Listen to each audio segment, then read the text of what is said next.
again! The people of Liyue must have already started preparing for the most important festival of the year, right? Hopefully Paimon will be able to check out tons of great food again this year. Anyway, let's go to Liyue Harbor and see what's up.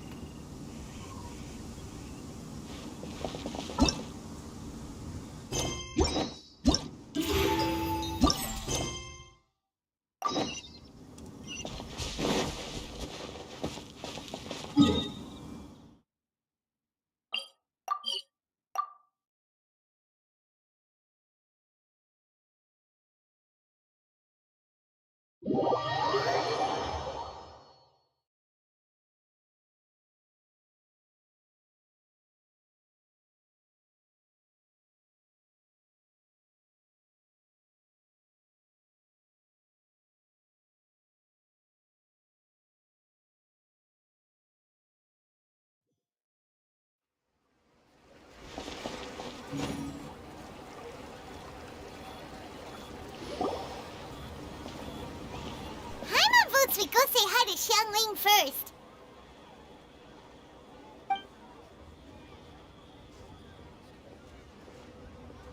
Huh? Xiangling? What a pleasant surprise meeting you here! Oh? Why, the pleasure is all mine. As is the surprise, surely. It must be fate that brings us together in this place. How have you fared as of late?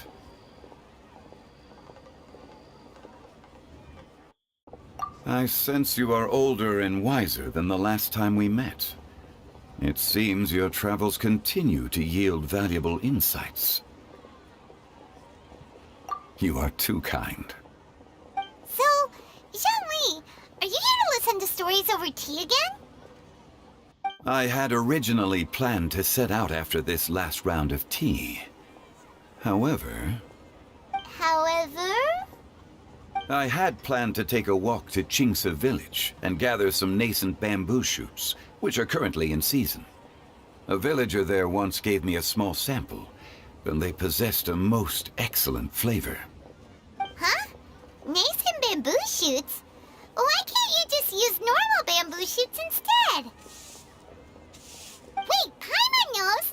Because Zhongli prefers the finer things in life, right? Okay, Mr. Particular, let me guess. Ahem. The nascent bamboo shoot has a uniquely tender texture and a delicate sweet taste that its normal cousin cannot match. An astute observation, Paimon. You know me well indeed. Lantern Rite is almost upon us, but besides the bamboo shoots, there are a few other items I have not yet procured from Director Hu's list. May I ask if you have already made arrangements for the days ahead? Well, we were planning to use the opportunity to say hi to some of our friends, but before we were able to figure out a schedule, we ran into you.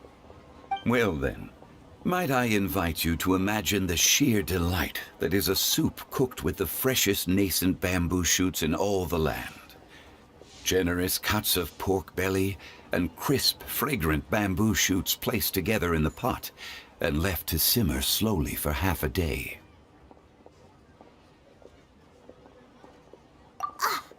You're doing this on purpose, aren't you? Paimon's onto your plan. You just want to hoodwink us into fetching your bamboo for you. Why, I assure you, I would do no such thing.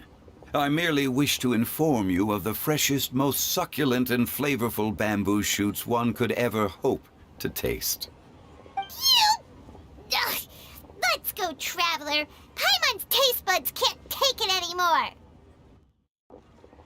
Collecting a few bamboo shoots shouldn't take too long. Paimon has got to get her hands on some of that soup. Such fine specimens are indeed well worth the excursion. Very well. I shall leave the bamboo shoots to you. Should you have the good fortune to find some, please share them with me as well. See? Paimon knew he was just bamboozling us. However, there is no need to rush. The streets of Liyue will be bustling with visitors and filled with all manner of celebrations during the festive period. By all means, Go wherever your interests lead you. The nascent bamboo shoots would be but a wonderful final touch to a most exceptional feast. What an honor it would be to savor them in the company of friends. We're heading out. Enjoy your walk, young Lee. Take care now, you two.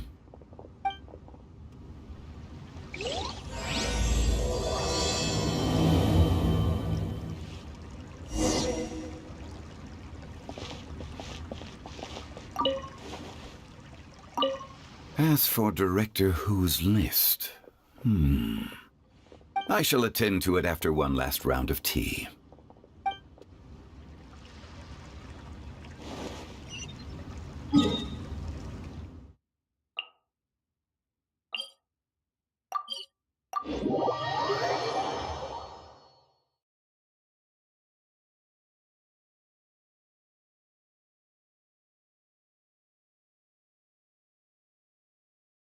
Bamboo shoot,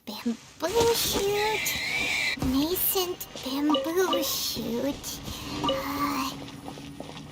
Oh, this one's only just sprouted, and it looks super fresh. Paimon thinks this is the one.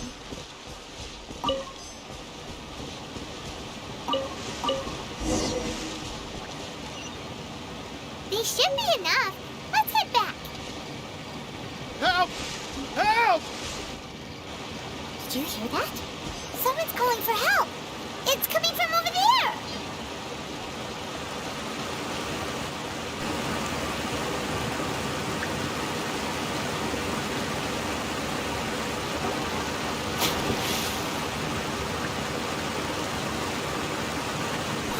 Are you okay? Did any water go down the wrong pipe?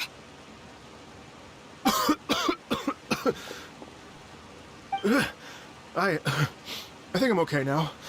Thank you so much. That was scary. Well, at least you're all right. All thanks to your savior here. Oh, a little girl? Greetings, everyone. My name is Yao Yao. It's a pleasure to make your acquaintance. Whoa, she's so well-mannered. My name's Paimon, and this is the Traveler. I'm Dvorak, a musician from Fontaine. I came through Stone Gate intending to head towards Liyue Harbor, but then I became captivated by the beautiful scenery, and before long, I was completely lost. Just now, I was so mesmerized by the waterfall that I slipped and fell into the water. If it weren't for Miss Yao Yao's help, I shudder to think what might have happened. It's all right, Mr. Dvorak. The splashing around the bottom of the waterfall means the stone path is always wet and slippy. You definitely have to be careful. Next time you're exploring an unfamiliar environment, try to focus on what's right in front of you. Don't let your mind wander. As long as you watch your step, accidents like this won't happen anymore. Yes, ma'am. I understand. I'll remember to be more careful next time.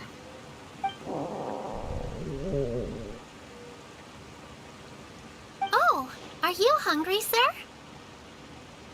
Oh, I'll be fine. Please, sir, it's quite all right. I was born and raised here in Liyue. It's only natural for me to extend my hospitality to any guests who are passing through.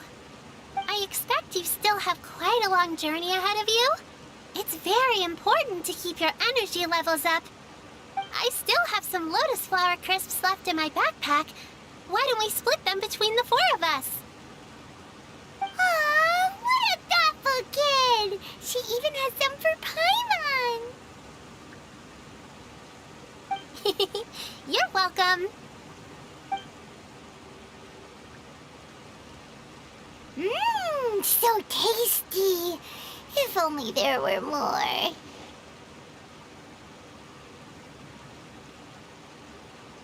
Having a healthy appetite is a good thing. It means Paimon's still growing. If I'd known I was going to run into you, I would have made a second batch.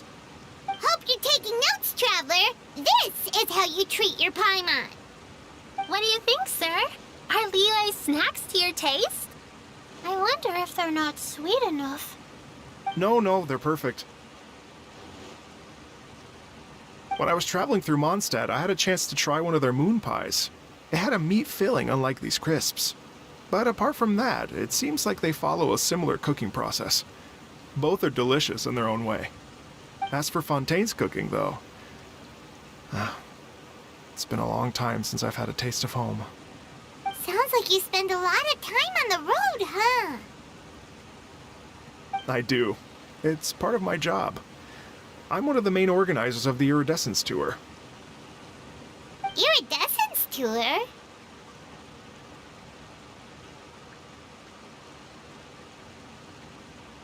The Iridescence Tour is one of the biggest music festivals in Fontaine. We're looking to expand, though. Our aim is to hold a festival in every nation. At least, all the main organizers share this goal. Unfortunately, it's a long story, so I'll spare you the details. But anyway, so the main reason I'm traveling all around Tavad is to promote our music festivals. But I have some personal reasons, too. Well, what are they? Just tell us already. Let me see. Well, to explain it in full, I'd have to start with a story from my ancestors. I don't want to take up too much of your time. Oh, I love listening to stories. We want to hear it too. Okay, then I'll start from the beginning. The story goes that my ancestor, who was also a traveler, once slipped and fell into a lake during his travels. As he was sinking and gasping for breath, he heard a wondrous tune in the air. They say it was the most beautiful, moving melody he had ever heard. Even in that life and death moment, the ethereal music seized his full attention and almost made him forget the fact that he was drowning. When he finally came to, he found that he had already been brought ashore. Not too far from him stood an unfamiliar woman with an almost divine aura. Once she saw that he was no longer in danger, she left without a word. My ancestor tried to run after her to give his thanks, but although a mere dozen paces separated them, no matter how quickly he gave chase, he drew no closer and remained a dozen paces behind. In the end, all he could do was to bow in thanks to the woman as he watched her walk away towards the rivers and mountains in the distance, before at last he turned around and made his way home. Once he returned to Fontaine, he began to learn an instrument so that he could spread his story far and wide, just like the bards. After generations of retelling, embellishing, and dramatizing, people have come to think of that lady as something like a fairy. The story's become something of a local legend in Fontaine. It's called the Lady Overlooking the Lake. People now say that if you go down to the lakeside and play an instrument, so long as you play a pleasing melody, you will hear a fairy lady who is hiding out of sight, playing along with you. Wow!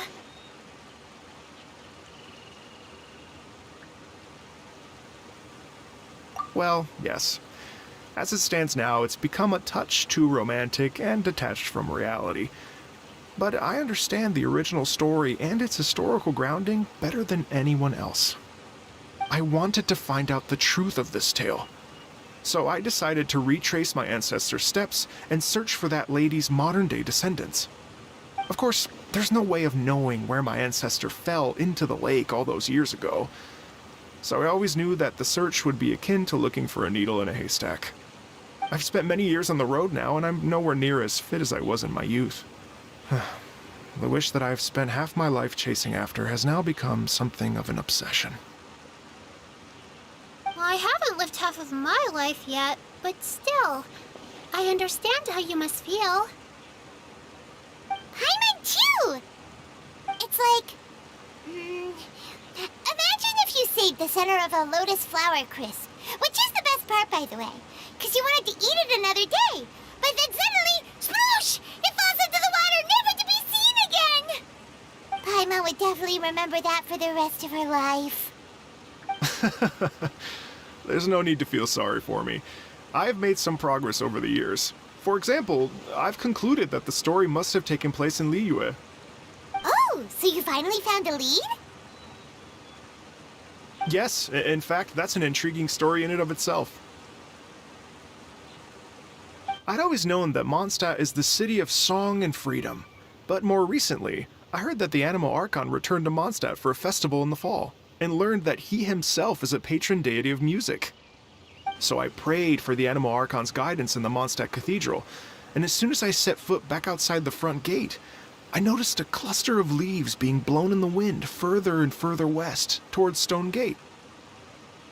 A friendly local told me that this meant the wind was guiding me in the direction of Liyue, so I followed their advice and made my way here.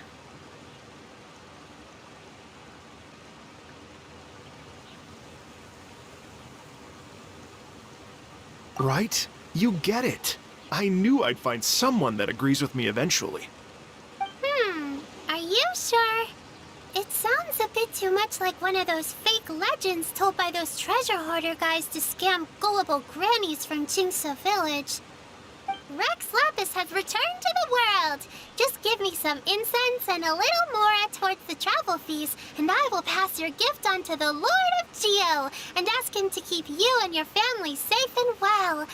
And so on and so on. Don't worry, Yao Yao. We have a lot of experience with deciphering omens and stuff. And anyway, you only got scammed if you handed over Mora, right? Actually, to express my gratitude, I did spend rather a lot of Mora on several bottles of fine wine, which I left at the Statues of the Seven along the way. Oh dear. Well, how about this, ladies and gentlemen? Why don't I bring you all to Yujing Terrace to see Miss Ganyu? I don't know very many people, so I can't help you out much. But Miss Ganyu and the Qixing know just about everything. If you've been scammed, they'll help you get your Mora back.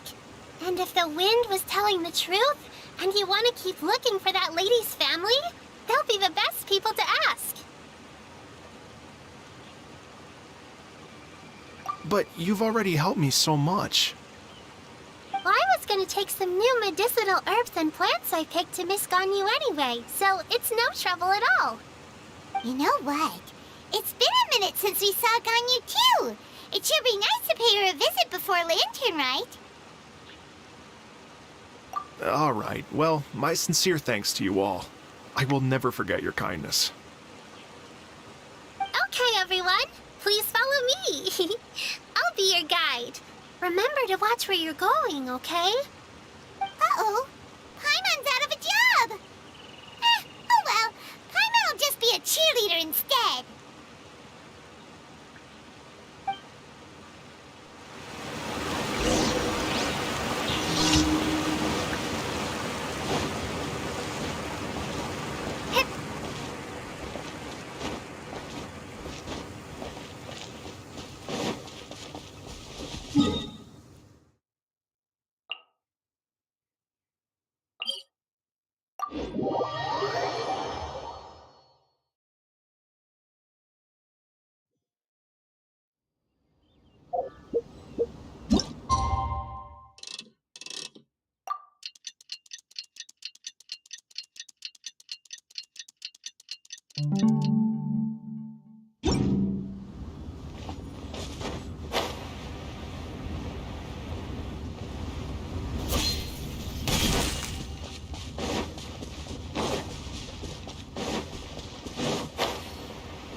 Liyue Harbor looks very different from when I came last.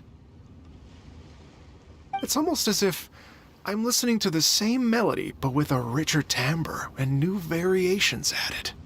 Well, we are here during Lantern Ride after all. It only comes once a year, so they always have a big celebration. It's fair to say that this time of year is when Liyue Harbor looks the prettiest. Great. Let's go and check it out. I can't wait to get into the city and see it all up close for myself. The streets are breathtaking. Smiles and laughter everywhere I look. It's contagious. I can almost feel the music in the air. I have the urge to start waving my conductor's baton. I'm glad that you're enjoying the city.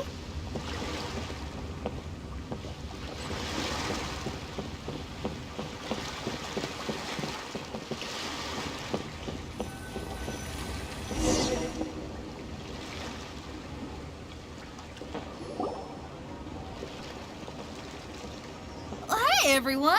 Fancy meeting you all here. What a nice surprise. Hello, Xinyan. Let me introduce some new friends.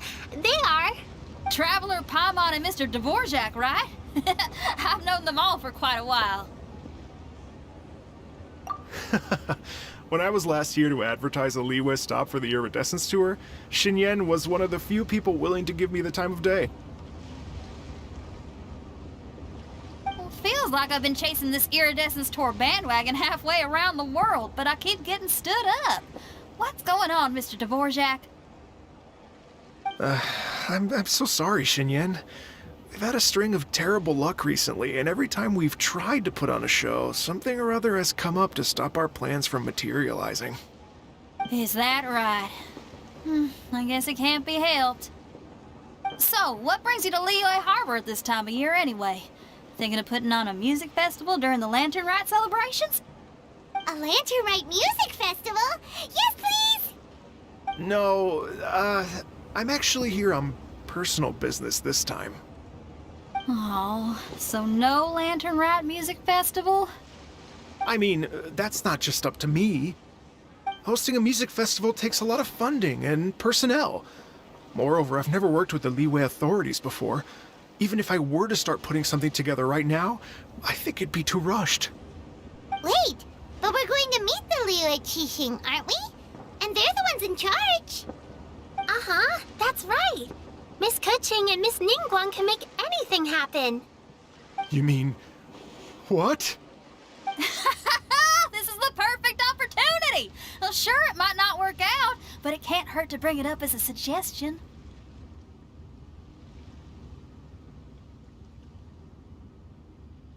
That's the spirit! See? Even the Traveler agrees with me. Mr. Dvorak, don't let yourself be put off by the fact that a few things haven't worked out recently. As for the performers, I can put you in touch with some local artists. My friend Yunjin is a well-known opera singer in Liyue. With her support and a commissioned song from the Yunhan Opera Troupe, we should be able to get something going. But what about you, Xinyan? Are you just going to sit this one out? What do you take me for? If we actually manage to make the Iridescence Tour Lantern Rite Grand Concert a reality, you think I'd let anyone else perform the opening act? Wow! There's that rock and roll spirit! What do you say, Mr. Dvorak?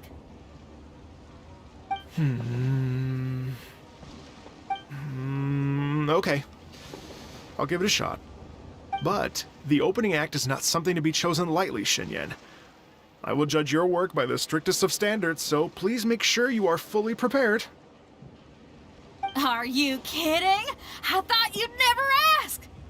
Whew, guess my shopping time's getting cut short. I'm gonna head back right away and start working on this.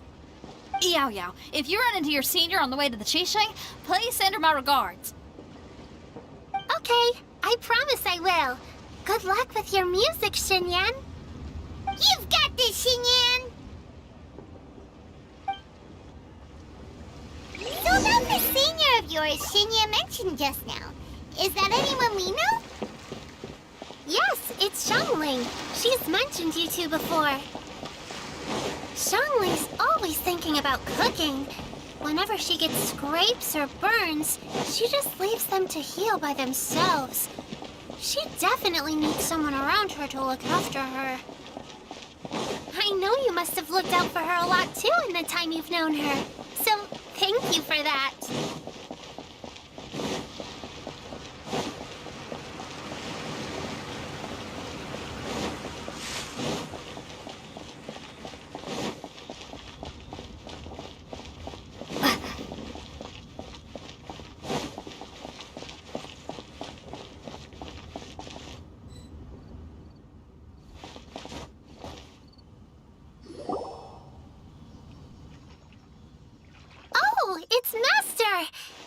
okay if I go and say hi to her?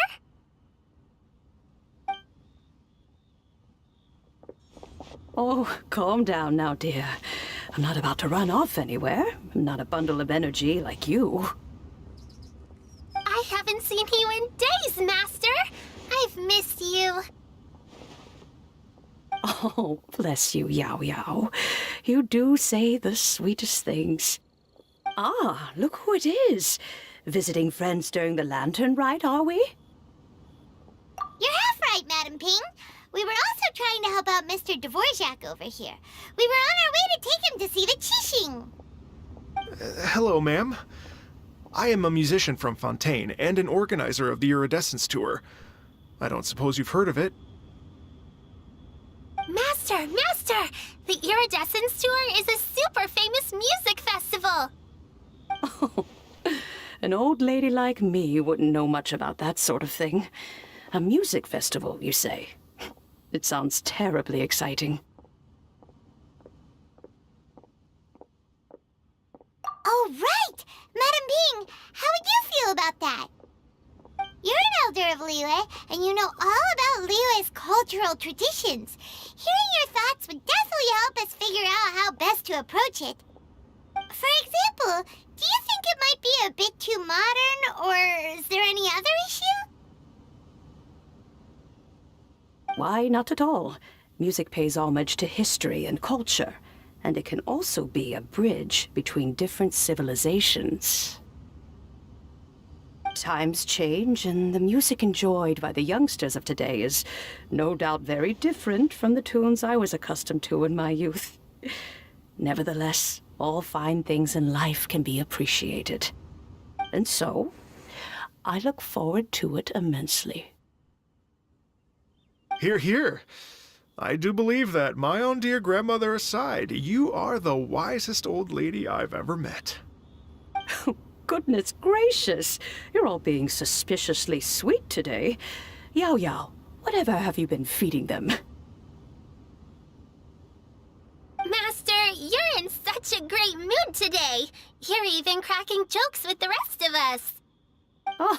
Oh, well, I'm sure you must have plenty to be getting on with. Yes?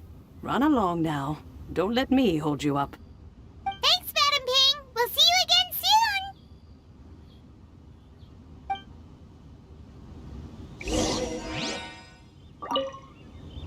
You mustn't be afraid to try new things.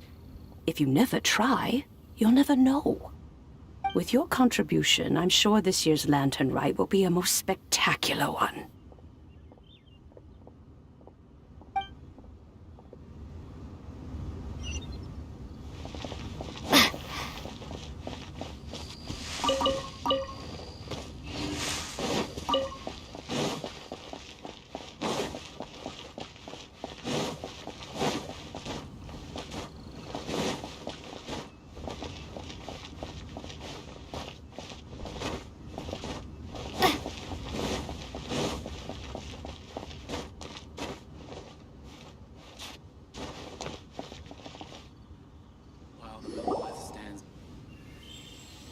And when you meet with the Ministry of Civil Affairs, please remind them that the festivities are not an excuse to procrastinate their work. Understood, Miss Ganyu. I'll take my leave now. Ganyu! What brings you here, Yao Yao? I've brought all the medicine you asked me to pick for you. Oh, and here's a pack of sweet flower seeds as well. Also, these dried Chingshin leaves make a great pot of tea that's very good for you. I know you've had a lot to deal with at work recently, but you shouldn't push yourself too hard. If you're not careful, you'll end up falling asleep in the grass again. Well, this is weird. It's like a responsible younger sister talking to their disorganized older sister.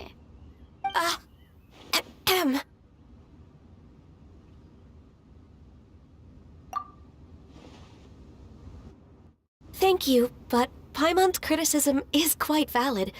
I do have a tendency to neglect matters outside of work, and that's something I should improve on.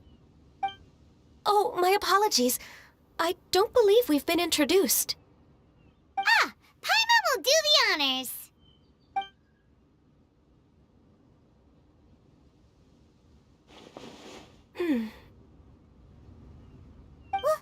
What's wrong? Did Paimon go over everything a bit too fast? It's definitely an ambitious plan. If there's anything you didn't quite catch, Paimon's more than happy to go over it again.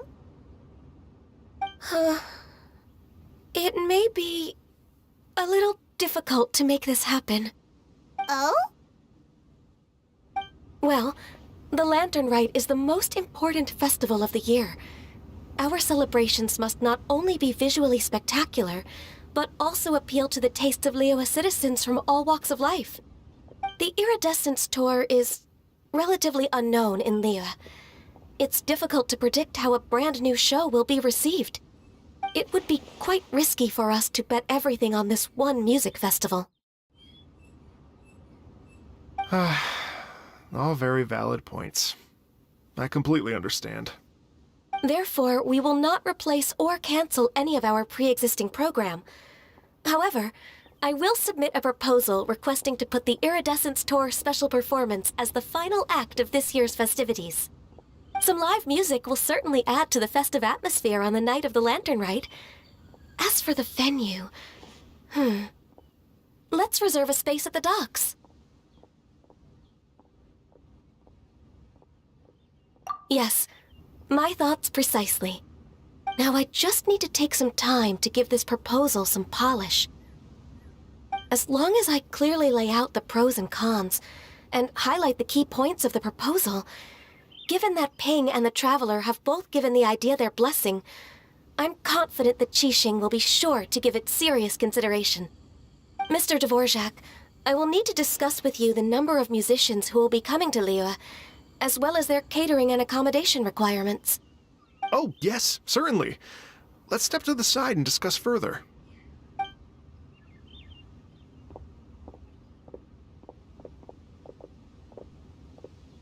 As soon as there's work to do, Ganyu's as diligent as ever. I couldn't agree more. Master once said that everyone has things that they are good at and things that they are less good at.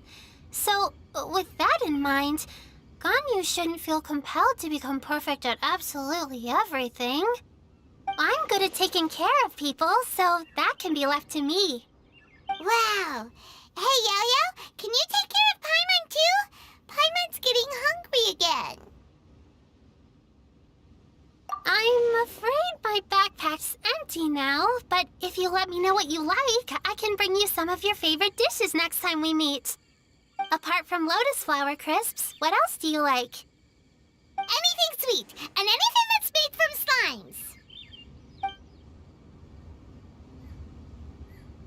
slimes. Here's what I've drafted so far. Anything else you want to add? No, this is excellent. I'm racking my brains, but I don't think you've missed a single thing. Perfect. Then we'll leave it as is. I'll go make an official copy.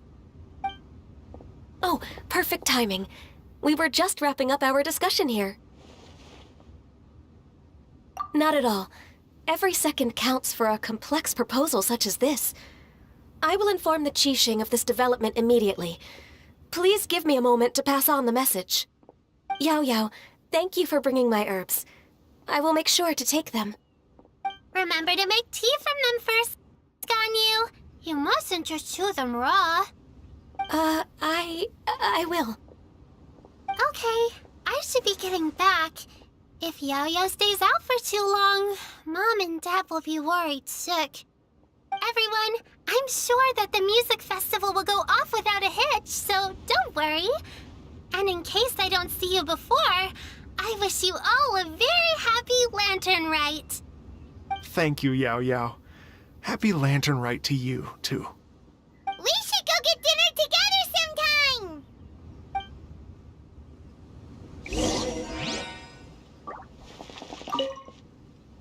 That lady I just talked to, Ganyu? She really thinks of everything. It got me wondering, could it be that all our failed attempts so far have been down to our failure to properly prepare for different contingencies?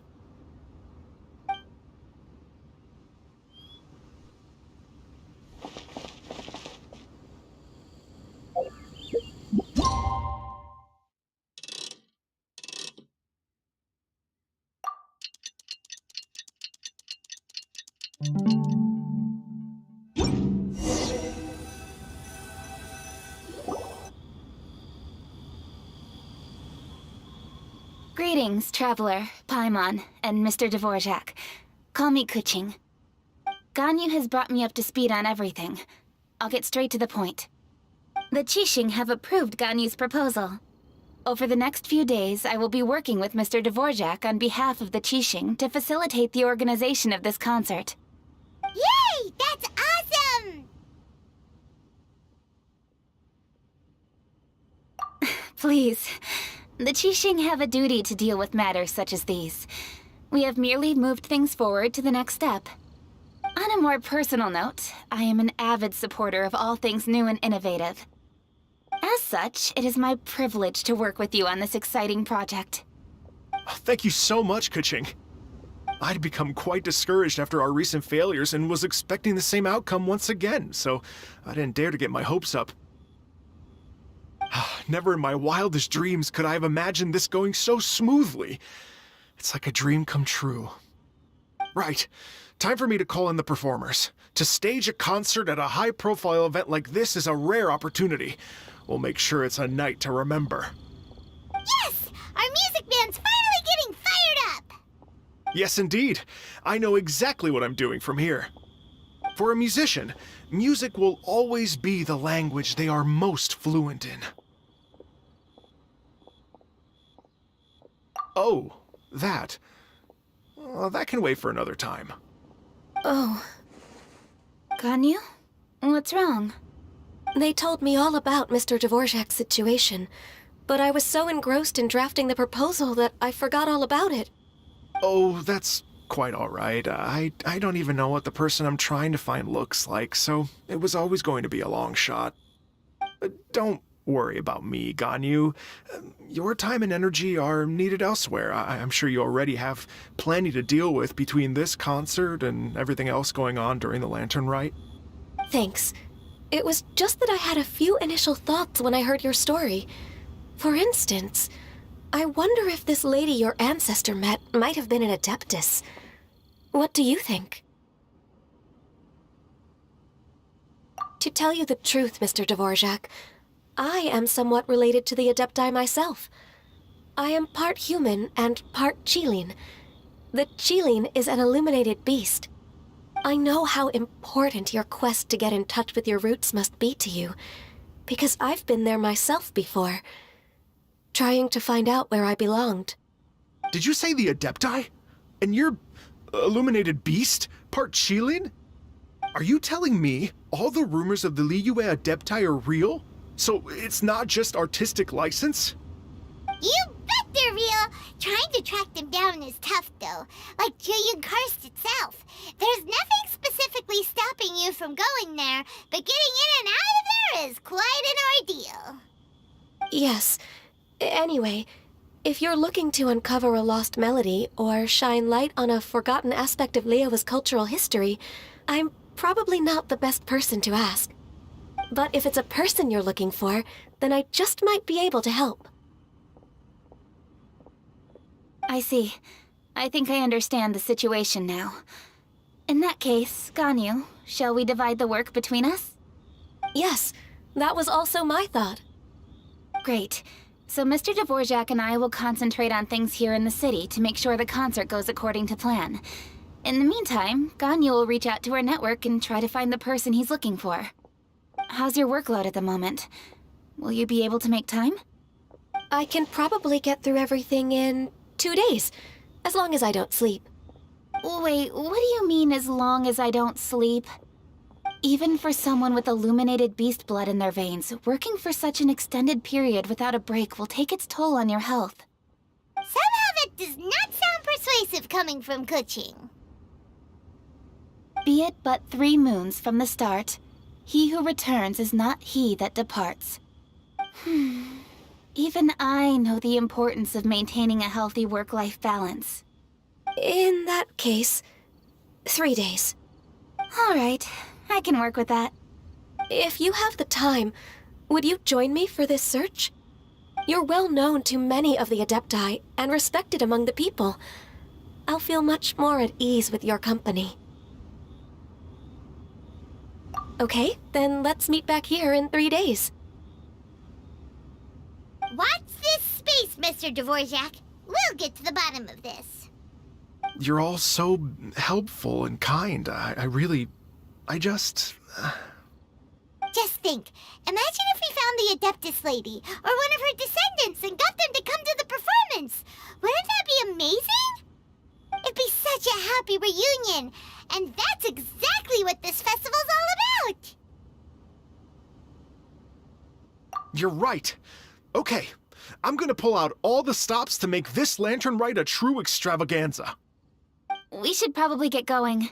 Mr. Dvorak, could you come with me to confirm the site? Ooh, we're coming too! I was wondering, what are your thoughts on music? What does it mean to you? Music sounds nice? Truth be told, the question of what music means to people is one that I've been pondering for quite some time. Let's revisit this question after the concert.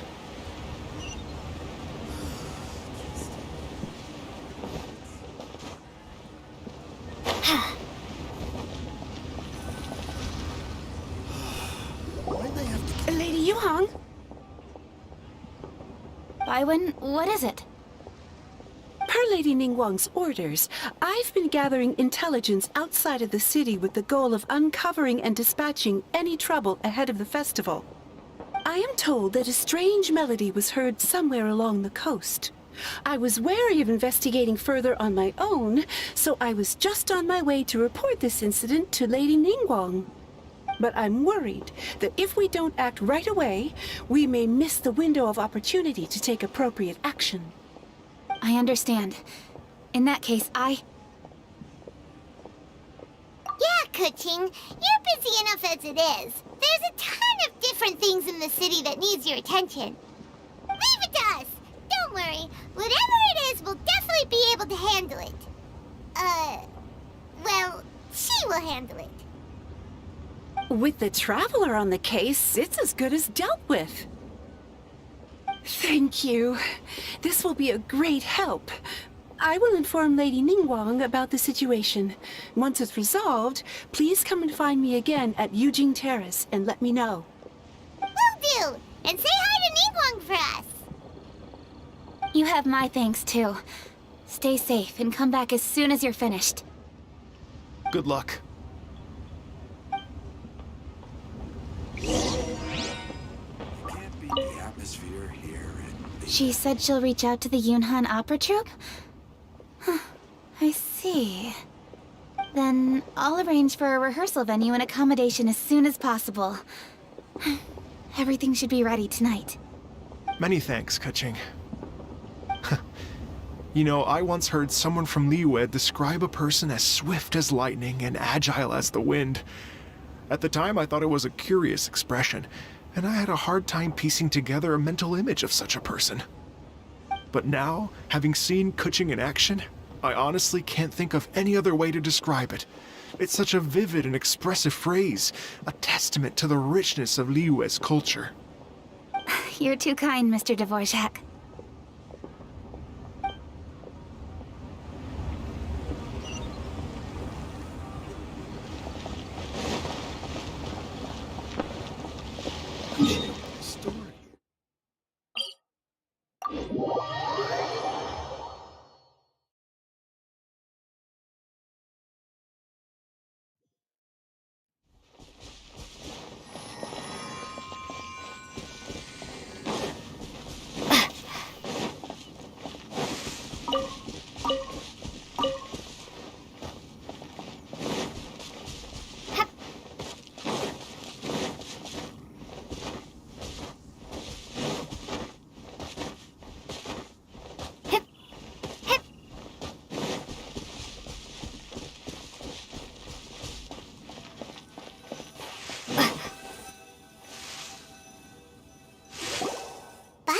The strange tomb is coming from around here, right?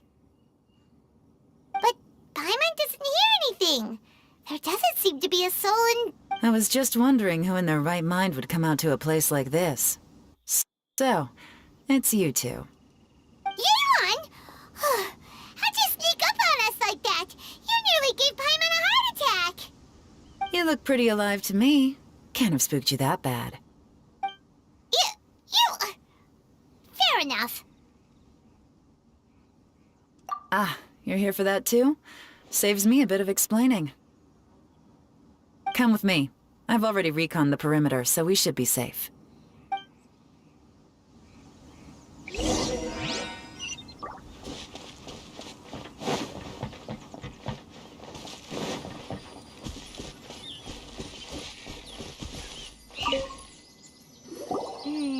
The stuff by the door is in pretty good condition, though. It can't have been too long ago that someone was last living here.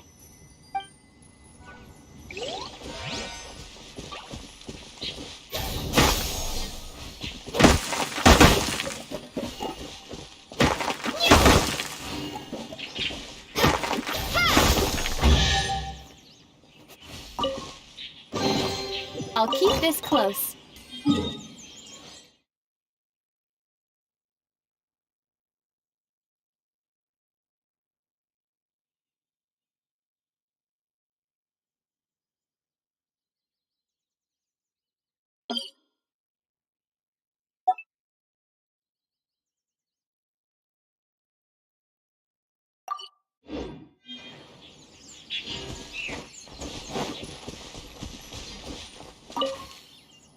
The doors and the windows are all fine, so there definitely wasn't a break-in.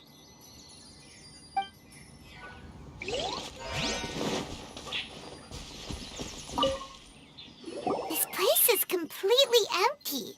There's nothing valuable left here at all.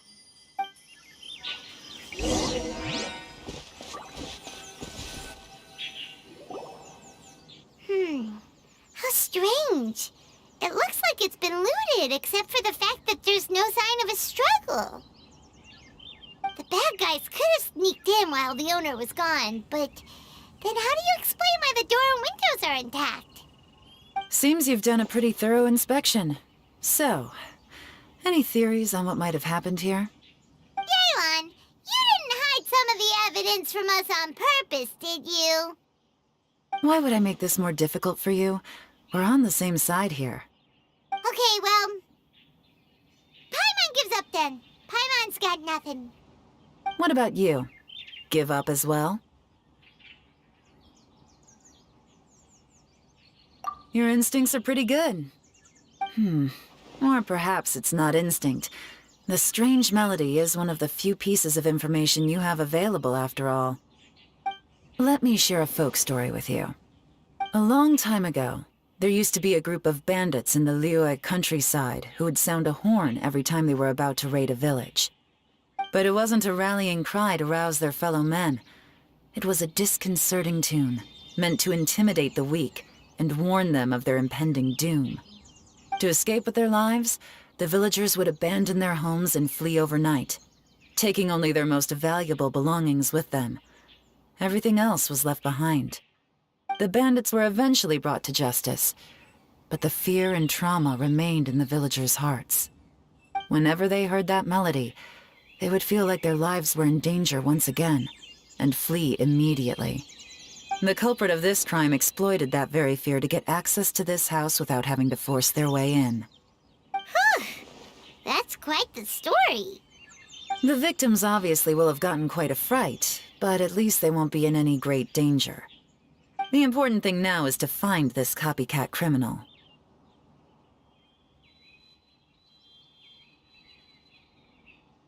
On any other day, that'd probably be a good idea. Unfortunately, it's not gonna work today. Take a look around and you'll see what I mean. This criminal is clearly well-versed both in using music to commit crimes and in making a clean getaway. Not only did they stay off the muddy road to avoid leaving footprints, it looks like they were also careful not to bring any gadgets with so much as a trace of elemental energy. Evidently, they were intent on keeping even the most experienced investigators off their trail. Unfortunately for them, I'm one of the best trackers in the business. They're not about to get away with their little scheme on my watch. So basically, if we want to find the culprit, we just need to follow Yelan.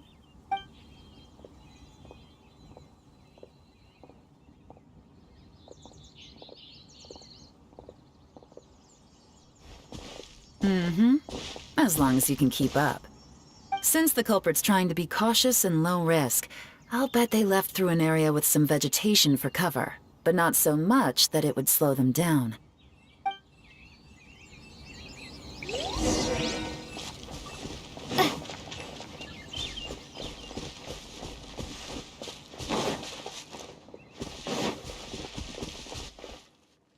Here, look at this. These tracks are superficial, but they definitely didn't occur naturally. Something heavy was being dragged this way, meaning we're headed in the right direction.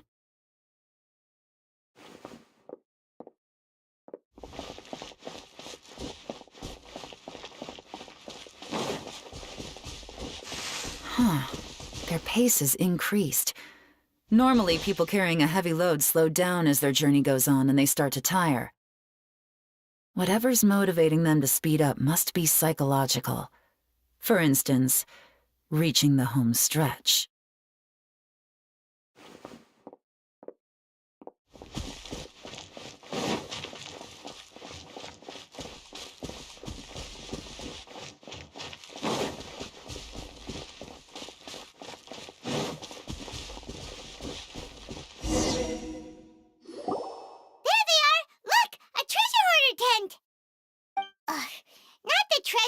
Again, and so close to Lantern Rite, too. 'Tis not the season for their antics. Come on, let's round 'em up.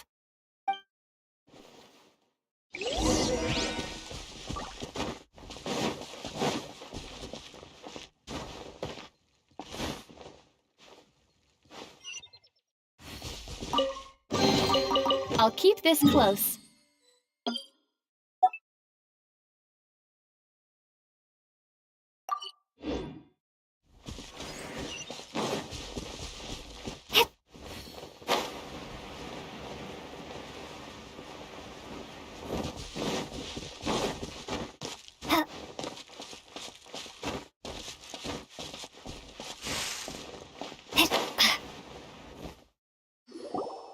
Hey! Who are you? Where did you come from?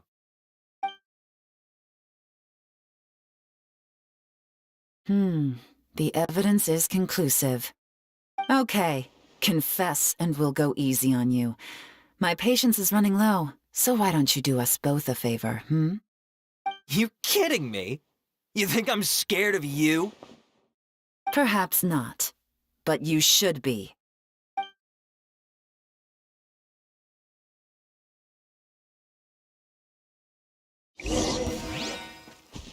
Quietly now. Gotcha. Curses. Seems like you're not all talk after all. There's no going back now. Better up my game.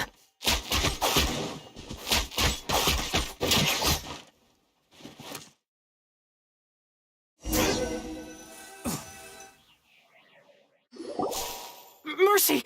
Have mercy! Oh, it's a little late for that. I've come this far, I might as well finish the job. I surrender! I surrender, please!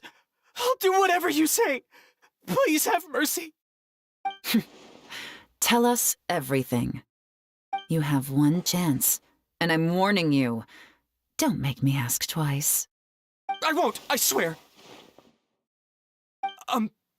So Lantern Rite's nearly here, and like a lot of people, I wanted to buy a few nice things. I know I'm with the treasure hoarders and everything, but I don't really have any kind of experience with robbing people and whatnot. So I don't have the guts to break into somebody's house. Wow, you're really going to complain to us about that? No, not at all. I'm just telling it how it is. Okay, continue. I racked my brains trying to think of what I could do, and eventually I remembered something from back when I was a kid. The bandits would blow their horn, and my grandma would grab us kids and run. I remember the tune, so I figured I'd try it for myself. I mean, just to see what would happen.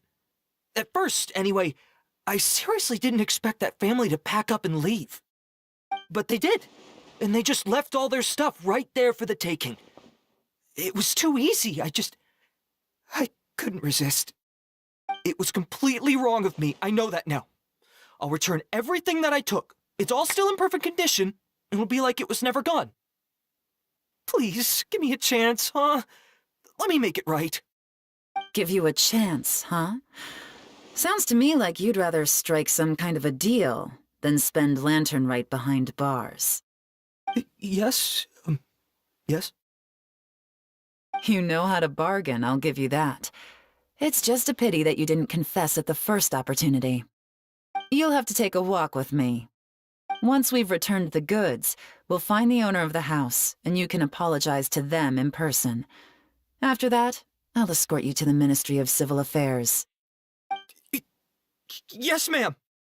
You know, as a former victim of this kind of crime yourself, I doubt anyone understands the fear you inflicted quite as well as you do.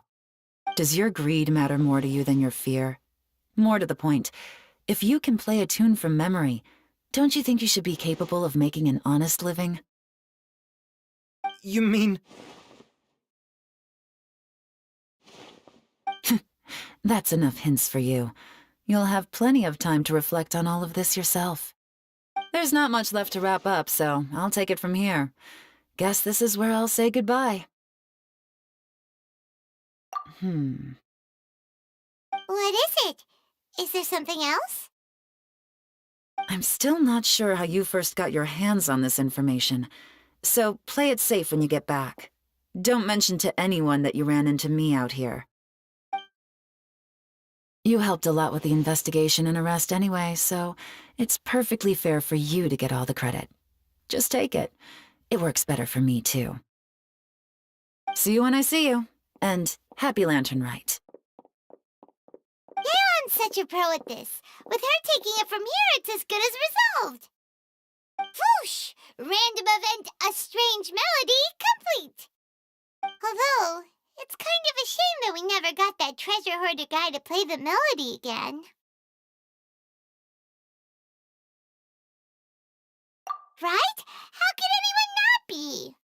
When we were chatting with Mr. Dvorak, music seemed like such a positive thing. And most music is, right? It can help us relax, feel all warm and fuzzy, recall happy memories, or even just think happy thoughts. Paimon never imagined that music could be used to commit crimes.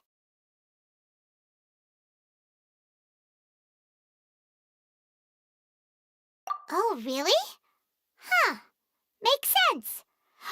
Paimon's musical understanding improves again! Well, anyway, now that everything's resolved, let's get back to Liyue Harbor. Byron's still waiting for us with our random event rewards.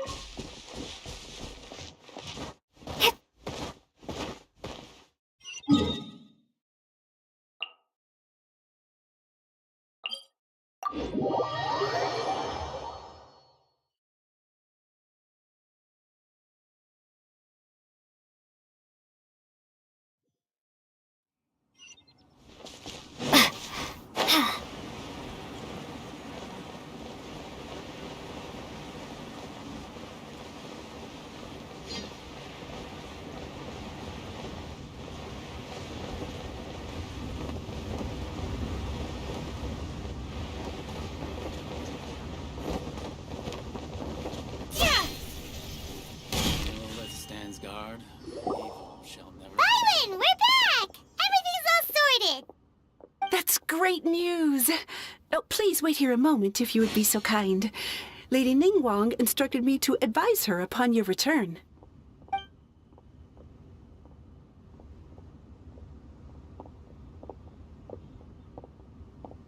My greetings to both of you. Long time no see. No need to be so formal with us, Ningguang. We've known each other for a long time now. You must be super busy with all the preparations for Lantern Rite. Don't mind us. On the contrary, I think it is those that I have known longest to whom I should extend the greatest courtesies. Alas, on a different day, I would invite both of you inside for some tea and a brief respite from your travels. But you're quite right. Trivial matters aside, there's no escaping the fact that we have a grand concert to organize. Once the performance itself is over, we'll then need to invite the representatives of the Iridescence Tour for a discussion on future collaboration opportunities. The financing arrangements alone could well entail many rounds of discussion. Simply put, there will always be work to do. Whoa, you're already thinking that far ahead? Well, we can discuss more current affairs if you'd prefer. I trust you saw this year's Mingxiao lantern at the docks when you arrived at the city? Yeah, it looked like a goose. Which Adeptus is it modeled on this time? Sea Gazer. I believe you're familiar with the name. Legend holds that he was free-spirited and easygoing. People described him as a cheerful soul and a loyal friend. On this marvelous lantern rite, we pray that the fallen heroes may be guided home. If the sound of music can flow like the rivers and streams into every corner of the land, perhaps the souls of those who have gone before us will hear the song of a new era. I wondered whether the melodies will be to their liking. Oh, they're gonna love them. Paimon's sure of it. At least, if the guy you mentioned is anything to go by, the Adepti and heroes of the past sound like a positive and free-spirited, cheerful bunch. They're sure to be open to new music. Well, let's hope so. I heard that you'll be going on a search with Ganyu to find the descendants of a fairy lady from a Fontaine legend. I'm sure this quest to uncover the truth behind an ancient story will turn into a most charming tale. Do share it with me, won't you? I couldn't bear to miss out.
Looks like it's about time for us to meet up with Ganyu.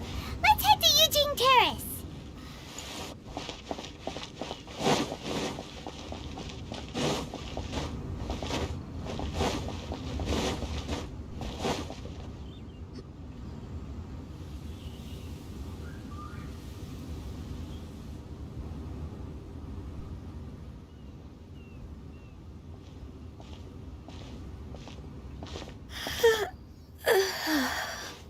Greetings, Traveler and Paimon. What time is it? Are you okay, Ganyu? You were nodding off there. Didn't you sleep well last night? I'm fine. Don't worry about me. Let's discuss the matter at hand. Since last time, I've been thinking a lot about the story Paimon told me. In essence, someone rescued a drowning man and performed some music. If that were all there was to it, it could have been many people, human or Adeptus. But the tune was allegedly so wonderful that the drowning man forgot about everything else, even his own impending death, and only came to his senses after being brought to shore. Perhaps there was an adeptal power at work in that music that he, as a mortal, could not perceive. Or Perhaps he sensed a power surrounding him but lacked the words to describe it, not knowing where it came from. Either way, if this part of the story is true, then the rescuer has to have been an Adeptus. You really think so? But this story is all the way from Fontaine. Isn't this a bit of a long shot?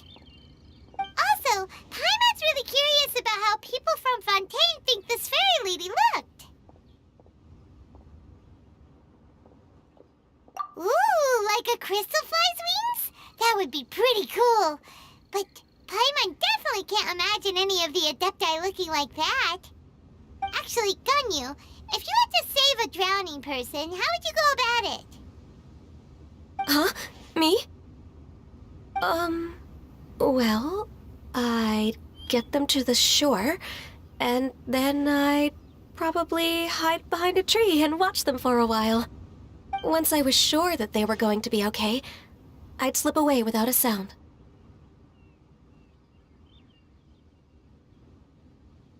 Got it.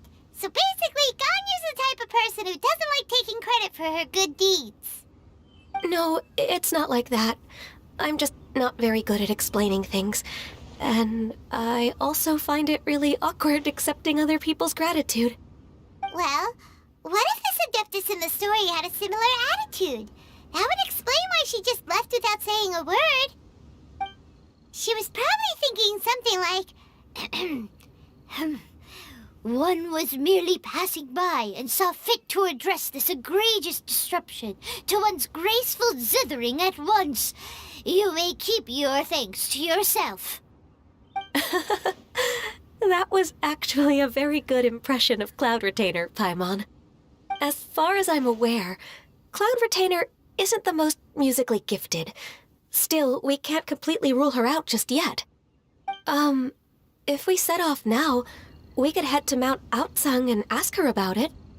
You'll be able to confirm either way if it's her, and I can, I've been in Lea Harbor for so long now that I'm just not as familiar with the Adepti anymore.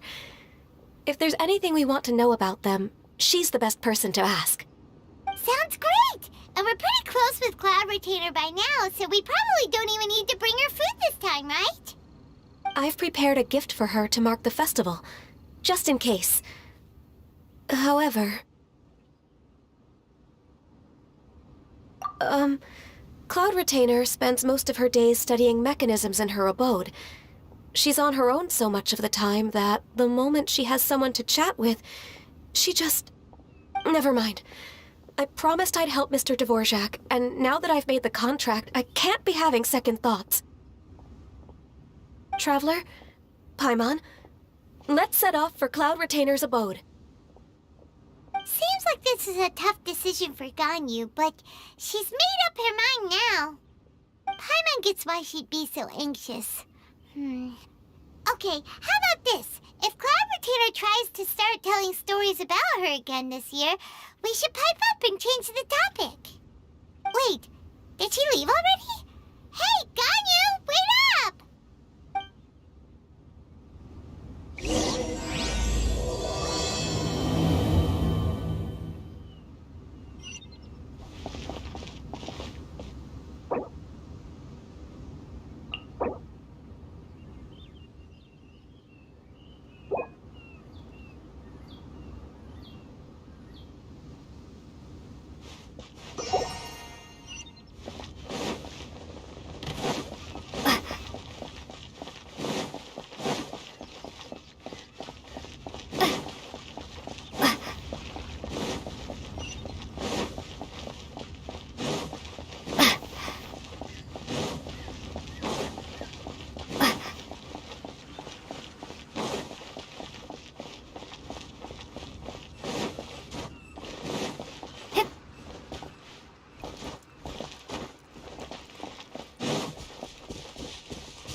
Try!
Is this an answer from this world?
I'll keep this close.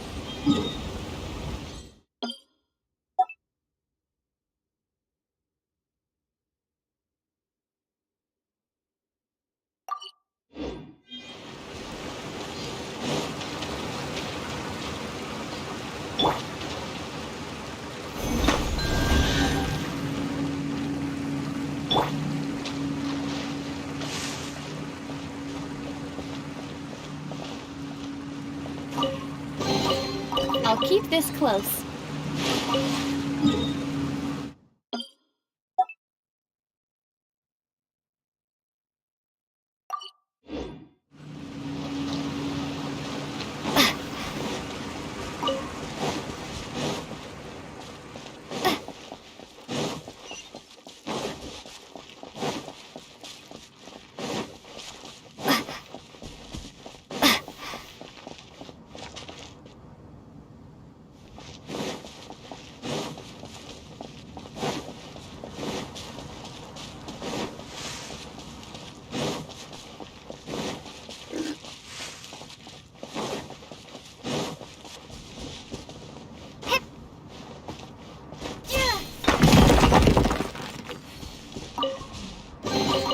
I'll keep this close.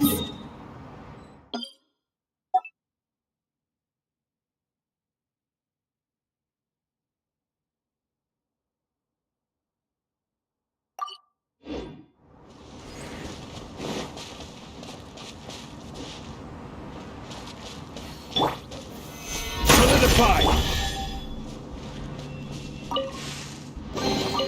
Is this an answer from this world?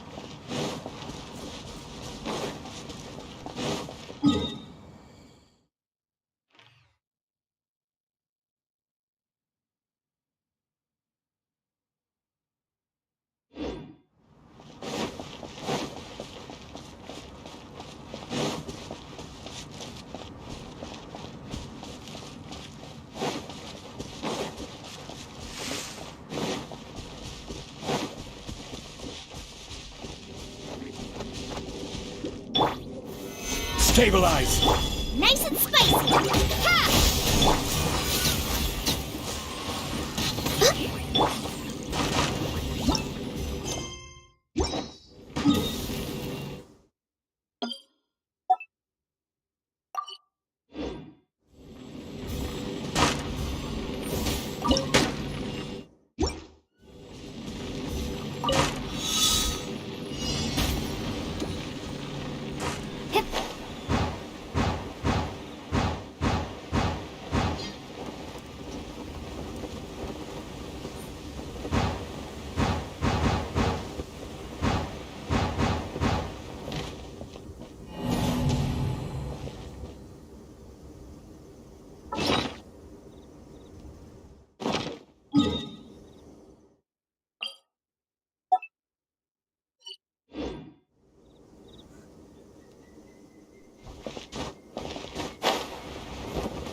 Where are we going? What's the plan?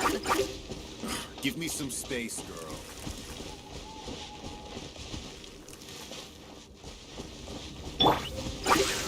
Solidify! Booba, get them!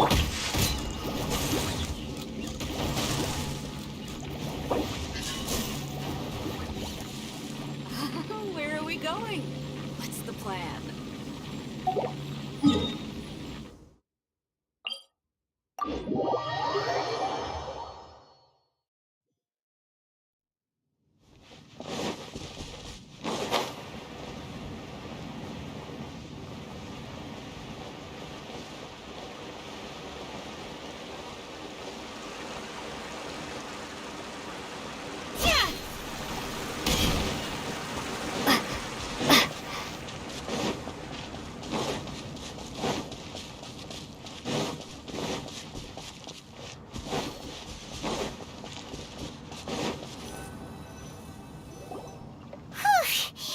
Paimon's so tired from trying to keep up. Don't either of you need to take any breaks? I can't believe it. Cloud Retainer is not here. Huh? Did we miss her? She doesn't like to travel, so in the past, it's always been the other Adepti who come to visit her during the festivals.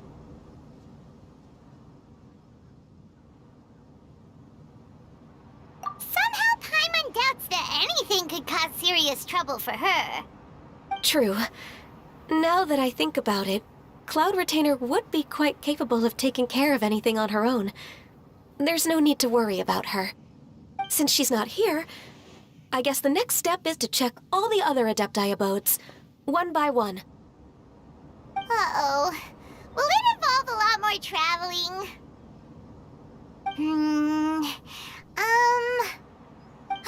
Got it! Paimon has a great idea! Please go on, Paimon. Our goal here is to find the Adeptus that helped Dvorak's ancestor, right? We can't hear any music right now, but if she's really as nice as the story suggests, she'd definitely come to help anyone who was drowning, right? Yes, I think that's fair to say. So, all we have to do is get the Traveler to pretend to fall into the water, and the Adeptus will come to the rescue! You know perfectly well that Paimon can't swim! Paimon would sink like a rock! Just trust Paimon! The water's pretty deep over there! Quick, swim to the very center!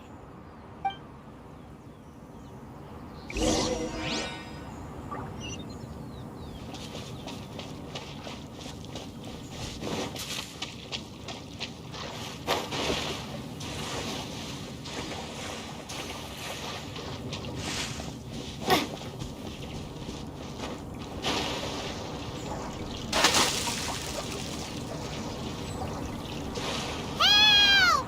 Help! Someone's drowning! If only there was a kind-hearted Adeptus here to save us! Oh no! Whatever will a Paimon do?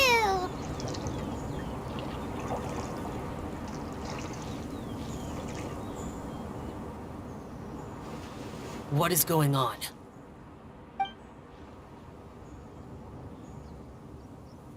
How do you feel right now? Shenhe! And the Conqueror of Demons! Why don't you say something? Please don't make Paimon explain it.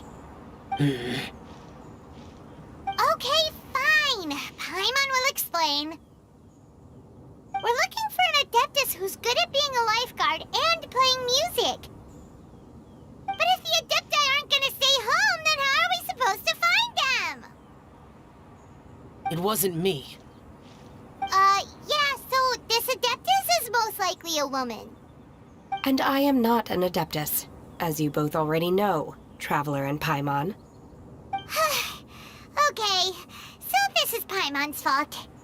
No way Paimon would have suggested this idea if she'd known how awkward this was gonna be.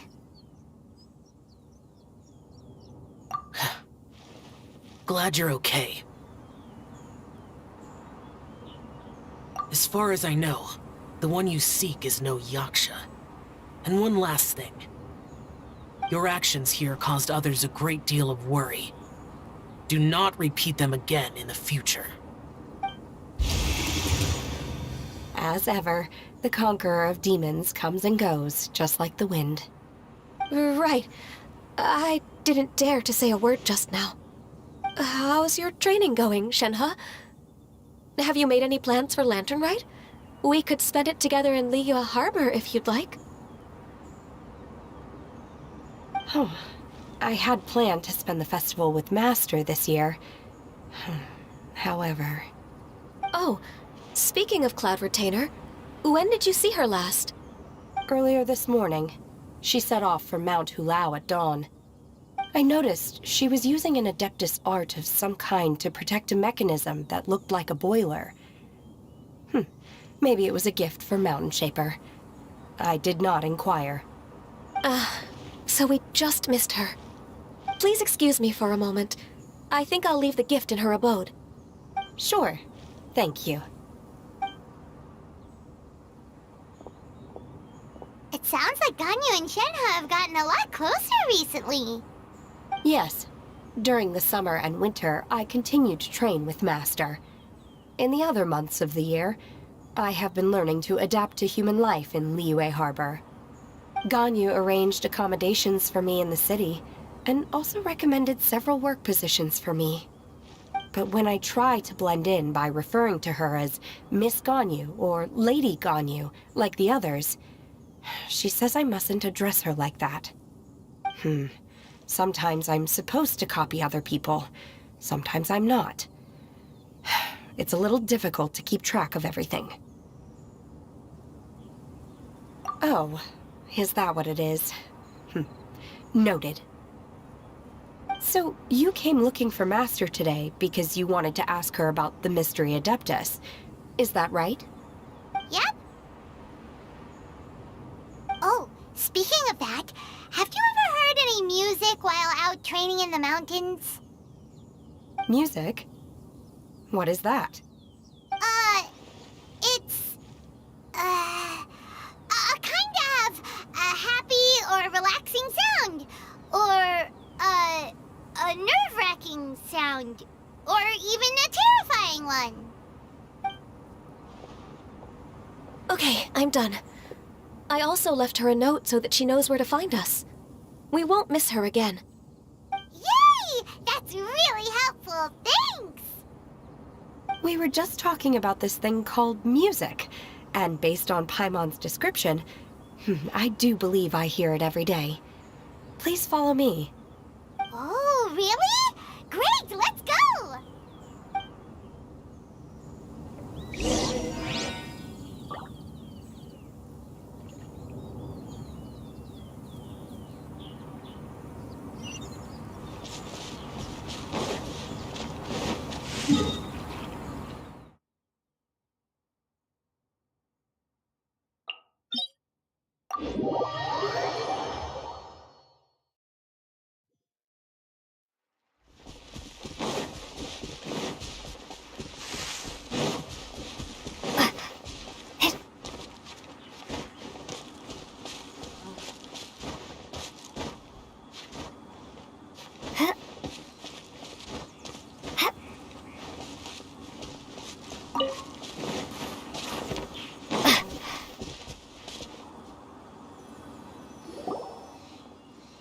This is the place. I enjoy training here to the sound of music.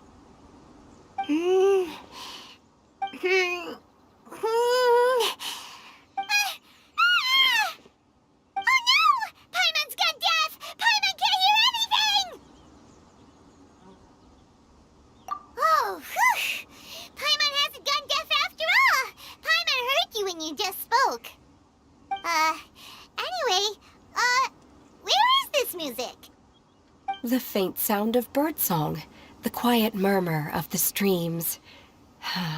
These are relaxing sounds. Are they not the music of which you speak? Oh, Paimon wasn't quite done with the description. Okay, fine, it's all Paimon's fault. What we're looking for are not the sounds of nature, but melodies played on special instruments. Oh, and a melody is?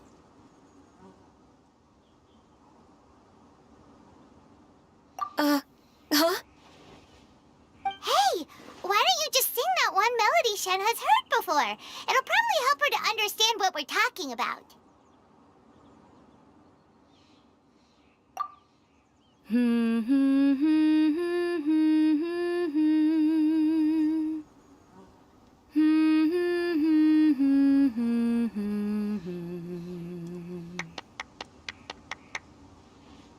Oh, was that from the opera that Yunjin sang?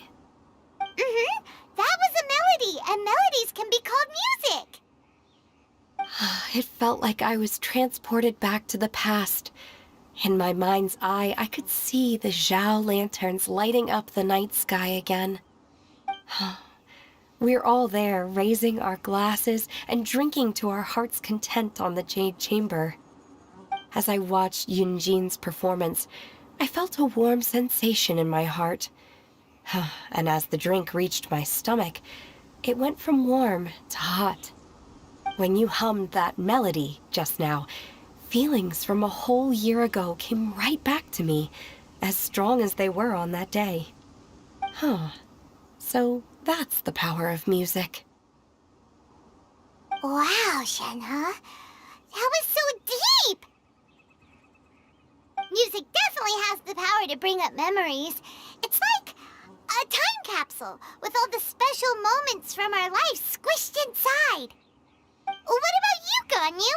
Are there any melodies that have left a deep impression on you? I don't remember if my parents ever sang any lullabies to me. I know some local folk songs. And a few other things come to mind, too. The songs of the sailors down at the docks. The little ditties that the vendors call out in front of their beloved shops. The tunes of folk artists performing on the streets. Yes, that's right. In the past, whenever I heard the sound of those tunes, I always felt that they were worlds apart from me. Nenny and Liyue probably view me as a non-human. And they are right, in the sense that I never could connect with humans' artistic expression and their sentiments. So I haven't been able to integrate into their community and be a part of their lives. At least, that's the view I held in the past. Only more recently did I start to realize that the only barriers are ones that I have erected with my imagination. The way those melodies make me feel isn't all that different from other people after all. They're about mundane details of everyday existence. Life's ups and downs, joys and sorrows.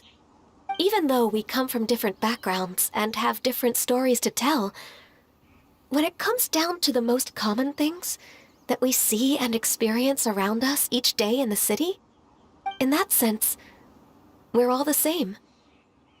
You go, Ganyu! You're really making progress. You have loads of friends in Liyue Harbor when you think about it. Okay, maybe some are more like coworkers and bosses. But at the very least, Kuching and Shenhe are your friends now, right? Yes, I am. Technically speaking, we should refer to each other by the conventional forms of address used among fellow disciples. But now that I know what constitutes a friendship, I do believe we are more friends than co-disciples. Thank you, everyone. Once the days are warmer, I would like to host you at my home in the city. Please invite Kuching as well. I've planted many types of flowers. I'm sure some of them will be to your taste. You are too kind. I couldn't possibly. Nonsense. You are my friend. I have cultivated and cared for the flowers just as you taught me. Once you've seen them for yourself, I am sure you can advise me how to do an even better job next time. I will save some for decoration. We can feast on the rest. Then, thank you in advance. Wait, what is that saying again? If you insist? Do people say that? I'm not completely sure either. It doesn't matter, okay? You got the point across. No need to split hairs. Paimon's more concerned about your idea of a girls' night out. Eating flowers? Really? Does this have anything to do with you both being the disciples of that illuminated bird? Who dares refer to one not by one's Adeptus title, but merely as that illuminated bird? Master. Our greetings, Cloud Retainer. Ah! There it is! The illuminated bird has landed! Double humph. Now she has the gall to use it rather than she, even after being chastised once already? Barely a moment has passed since we last met, and yet your impertinence has reached new heights. Very well. If you refuse to learn your lesson, one shall scold you no further. One has received your message from Ganyu. On the matter of the Adeptus you seek, one suspects to know their identity. Well, shall one lead the way? I still have to complete my training for today, so I will bid farewell to everyone here. Very well. Await my arrival at one's abode later this night. On this special occasion, you should indulge yourself with some savory dishes. If you want to release a Shao Lantern, come and find us anytime. Thank you, everyone. Happy Lantern Rite to you too.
Is this Quaily Plains? Cloud Retainer, why did you bring us here? Ganyu is of course familiar with the name Guizhong, but have you ever heard of her?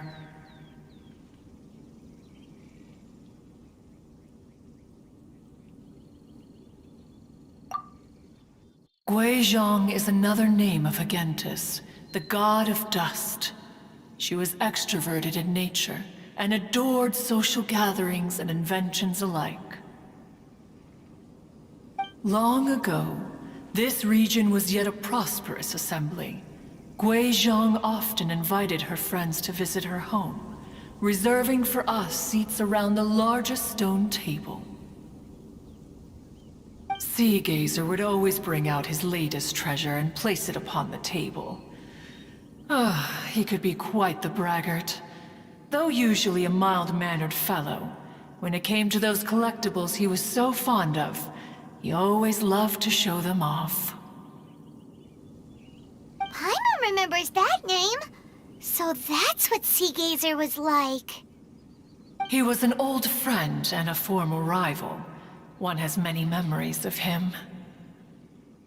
Once he had brought out the treasure, it would predictably become the center of attention. Neither Guizhong nor one was content to let him just steal the spotlight. So we would then also present our proudest mechanical creations. As Adepti, we were each gifted in our own ways, and naturally proud of our accomplishments in our respective fields of expertise. As a result, one often quarreled with Sea Gazer. His treasures were... not even of his own making. He just used his exploration skills to dig them out of the ground. How, pray tell, could he compare to me, when every single one of one's accomplishments were crafted by one's own hand? Cloud Retainer, you are getting competitive again. One digresses. Regardless, every time an argument occurred, Guizhong would come over to watch us during our mutual lambastics. On some occasions, she would join in, and on others, she'd take one of us by the limb and start uttering the most ridiculous nonsense. What kind of nonsense? No kind of nonsense were we spared. Sometimes she would brazenly opine, why argue between yourselves when neither of you could ever hope to beat me? Other times, she would make unsolicited suggestions, such as, once you two are done arguing, let's go to the foot of the mountain and grill some meat. She always sought to make everyone happy, and one must say, she had quite the gift for it. No matter what nonsense she said, one never felt bothered or offended. It also helped that she never referred to one as that illuminated bird or ladybird.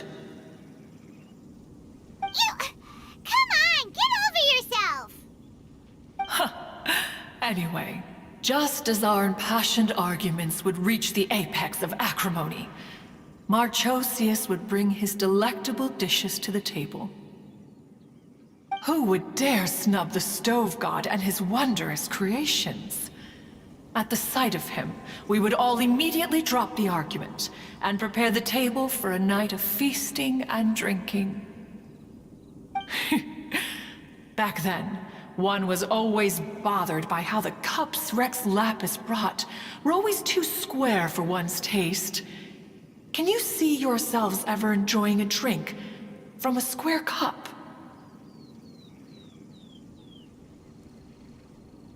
Precisely. So, as you can see, even one as great as Rex Lapis was not immune to making the occasional blunder. Even one could never find fault with Marchosius's cooking. As we ate, Guizhong would continue to find topics for conversation, filling the table with humor and laughter. Each of those old fossils had their character flaws and points of obstinacy. So why was it that whenever we dined together, we always had a marvelous time? We would drink together from a spot high in the mountains, until the moon set and the sun rose, and only then would the banquet finally come to an end. Streetwood Rambler would often remain to admire the flowers with Guizhong before returning to her own abode. The glaze lilies were far more abundant back then. Entire fields of them would appear to the eye as a veritable sea of flowers. Streetward Rambler? That would be Ping. You probably know her as Madam Ping. Oh, okay. Wait, this is a lovely story and everything, but didn't we come here to find that Adeptus from Mr. Dvorak's story? Or are you saying that it was Guizhong? Didn't she, already, Alas, long has one avoided this place for precisely that reason. The sights here are a reminder of a time long gone, and evoke much sorrow. One should have guessed that you would disrupt one's poignant moment of mourning with your incessant questioning. No matter, one will share the whole story with you now.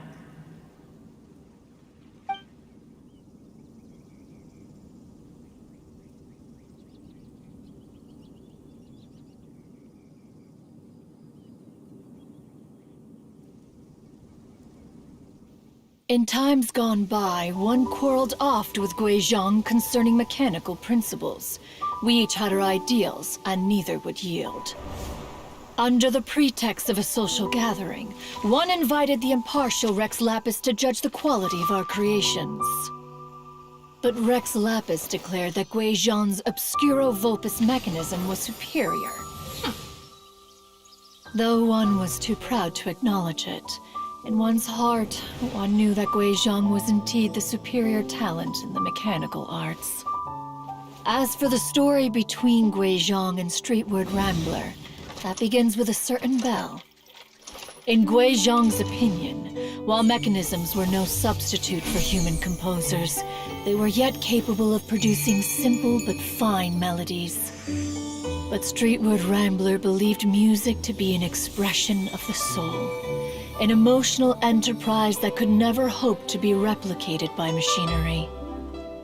They argued endlessly, until one asked Rex Lapis to intercede. He confiscated the bell and designated it for ceremonial use.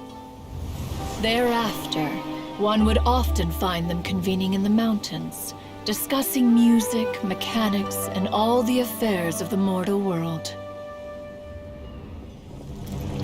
But these good times were not to last. War broke out between the gods, and soon engulfed the Guili Plains. Gui Zhang was overpowered by the enemy, and fell in battle. When Streetwood Rambler and I arrived at the scene at long last, all that remained among the ruins was her lifeless body.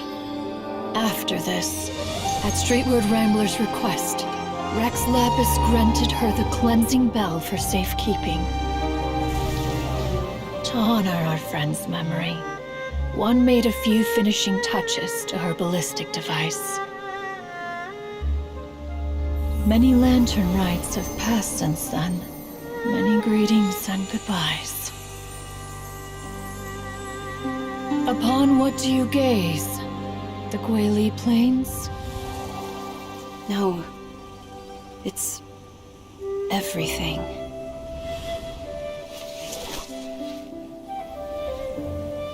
We think of human life as like a lantern that's lit one minute and extinguished the next. But are we Adepti so different? Perhaps as dust settles after a storm, we too must one day return to the world below. One has always been austere and private by nature, and has never relished socializing. One's dealings with Gui Zhang were born out of discussions on the discipline of mechanics. What? You have loads of friends, and you seem pretty chatty. Just because one is not ignorant of social graces does not mean one is fond of them. One is perfectly capable of partaking in conversation despite being introverted. But in the end, one is nothing like Streetward Rambler. She is dauntless but thoughtful, not to mention eloquent and wise. Moreover, her friendship with Gui Zhang was far greater than one's own. Back when they were rivals, they would often compete against one another in the realm of musical composition. That cleansing bell was one of Gui Zhang's proudest works, having the ability to both compose and perform. Wait, that's weird. Didn't Madame Ping say she pestered an old friend for that bell? And she also said something about being a vain beauty when she was young or something. Streetward Rambler, a vain beauty. My foot. That bell has a sad history. Clearly, she refrained from sharing with you the truth of its origins, since the right time had not yet come. As for her old friend, who else could it be?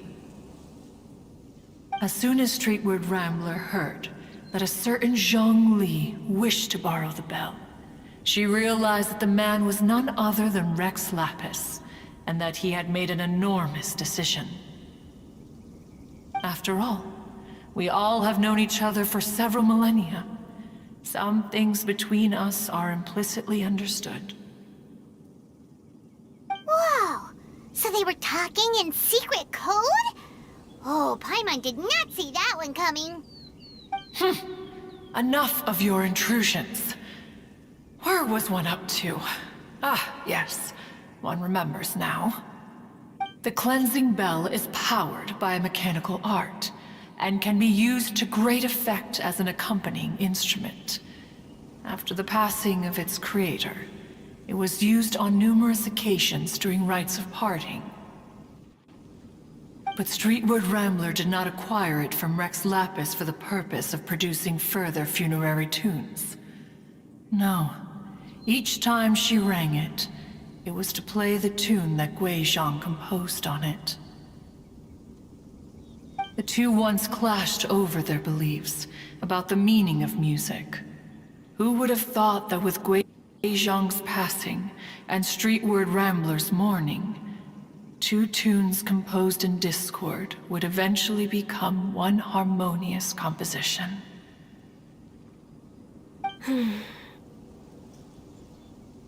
Once upon a time, Streetwood Rambler also loved gatherings, liquor, and music.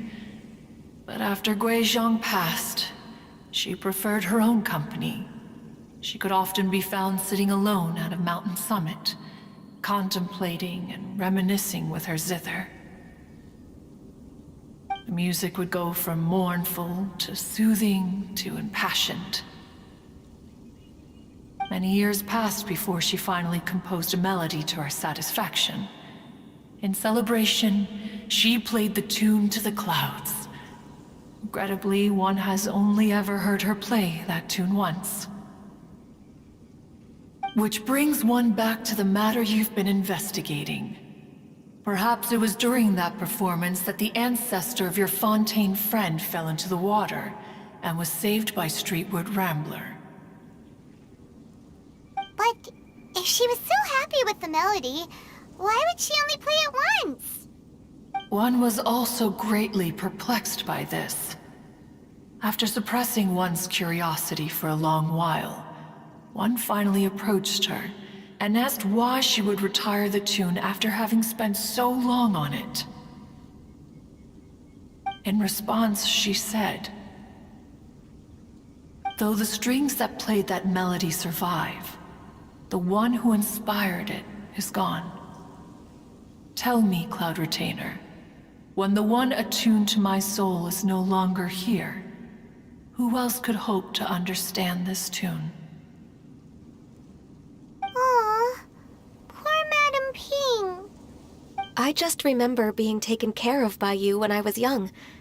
Once the Archon War came to an end, I stayed behind in Liyue Harbor to honor my contract.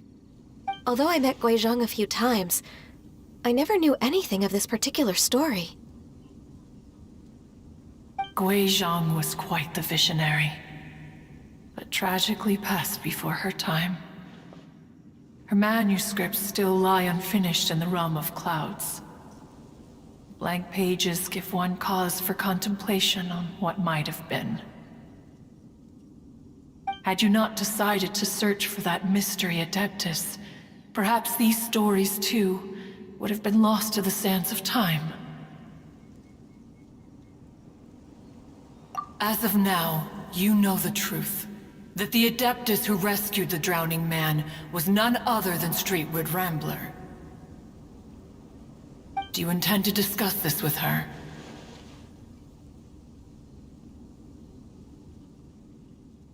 Do you mean Ping might find the topic too distressing? Precisely. The passing of our old friend is a heavy topic that both of us are usually careful to avoid. If I may be so bold, Cloud Retainer, could it be that this is just your own personal opinion? Oh? How so? I've been in Liyue Harbor for quite a long time now, and I've witnessed many farewells along the way, so I too am well acquainted with the pain of the passing of a loved one. But this doesn't bring the city or its people to a standstill. They have to keep moving forward. Someone as perceptive and wise as Ping will surely have come to understand and embrace this. Though these immortal mountains have lost an Adeptus, The harbor of mortals has gained a wise elder. No loss can ever be undone, but there is always much that can still be gained. Ping has helped countless people, and will guide many others in the years to come. And all to whom she extends a helping hand become her friends.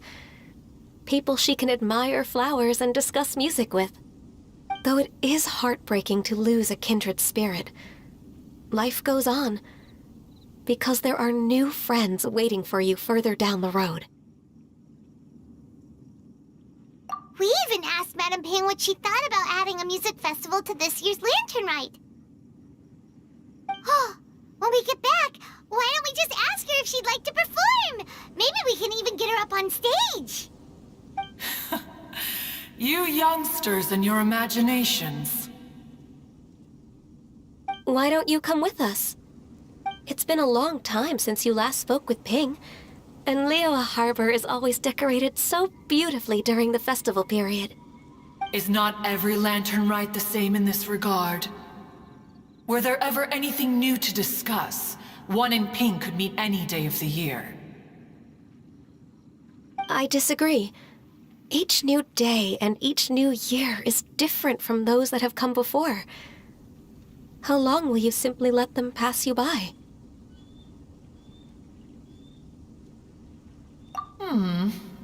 The edibles she brought this time were indeed quite delectable.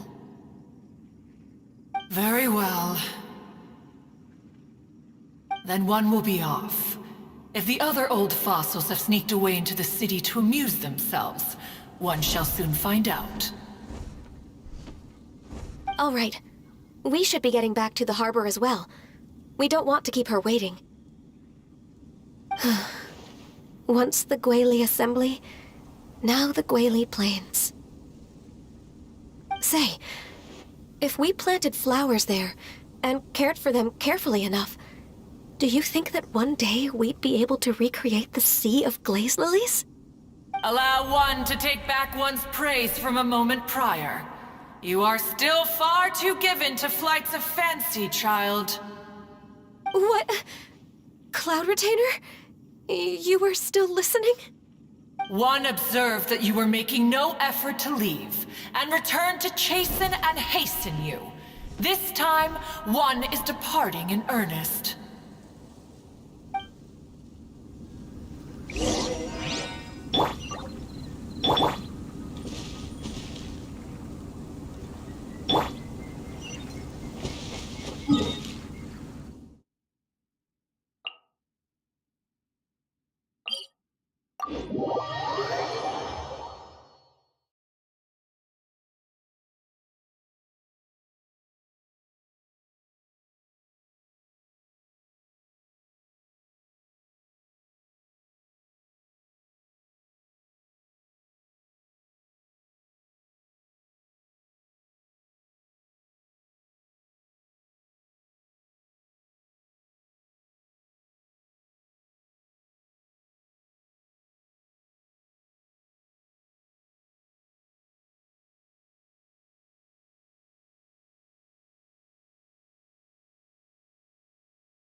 Whoa! Madame Ping? And Cloud Retainer? It appears you made haste after all. One arrived but moments before you. Oh, bless my soul. To what do I owe the honor? How nice of you all to come and visit me. Miss Illuminated Bird, haven't you said anything yet? Said what, precisely? And why should one be tasked with saying it? 'Cause you're the one who's known Madame Ping the longest. Street word. Or rather, presumably, you would prefer to be addressed as Ping? Oh, Cloud Retainer, You are uncommonly polite today.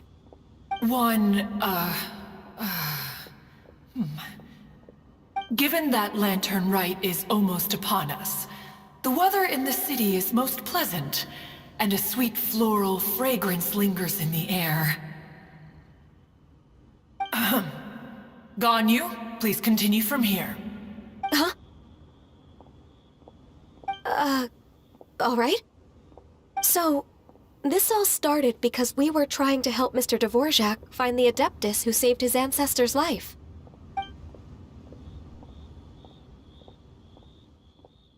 Cloud Retainer informed us that the one who played that melody and rescued the drowning man was none other than yourself. Ah, let me think. Yes, I do believe I recall that encounter. What a long time ago that was. I'm surprised that you still remember it. Even more astonishing, perhaps, is the fact that this story has survived this long at all, when mortal lives are so very brief. It appears that she has proven herself right once again. Who's she? We like to call her Guizhong. From the look in Cloud Retainer's eyes, I sense that she has already told you all about her. Albeit reluctantly, one might add. There is no harm done. After all, Lantern Rite's very purpose is to commemorate the heroes who gave their lives for Liyue. Although Guizhong did not live to see the splendid sights of today, she was as much a hero as any other. So how has she proven herself right again exactly? Once upon a time, she said to me that humans were a weak form of life that she wished to protect with her wisdom. But as she interacted more and more with them, her opinions on them began to change. She marveled at the beautiful complexity of their spirits, the sheer splendor of all they could accomplish through their hard work and intelligence. She told us that to underestimate human potential would be to make a grave mistake. With the smallest amount of guidance, enormous power can be unleashed in them. And a human who has reached their full potential may well be her equal. Someone who could have as much to teach an Adeptus as to learn from them. She always had a way with words. That her mechanical accomplishments were judged superior to one's own was, one suspects, in large part due to her sheer eloquence. Speaking of mechanics, Cloud Retainer, do you still remember that potted plant mechanism? The one that the two of you gave me as a gift? Of course. Guizhong and one both put an immense amount of effort into that gift. It would be no overstatement to call it a testament to each of our individual technical genius. As Guizhong once said, it takes every blade of grass and every flower to make a homeland. When I see the sight of Liyue Harbor before us today, I am reminded of this. Madam Ping looks very emotional right now.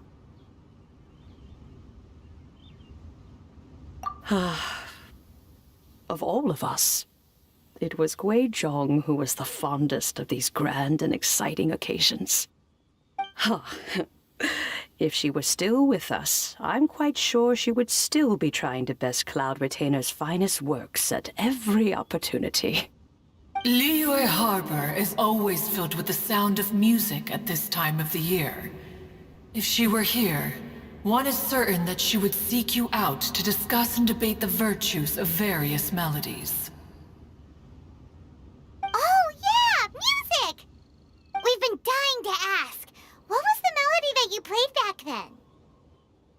Oh, also, with you being such a music expert and all, why don't you join the concert as a performer? I can make arrangements right away. Oh, as much as I don't wish to dampen your enthusiasm, it's been a long time since I played this zither. My fingers don't have the dexterity they once did. And whenever I play that tune, it always reminds me of her. I start wondering what she would think of the changes I have made to her melody.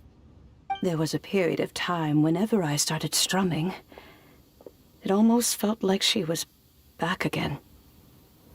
Sitting right there on the stone stool next to me, chatting away.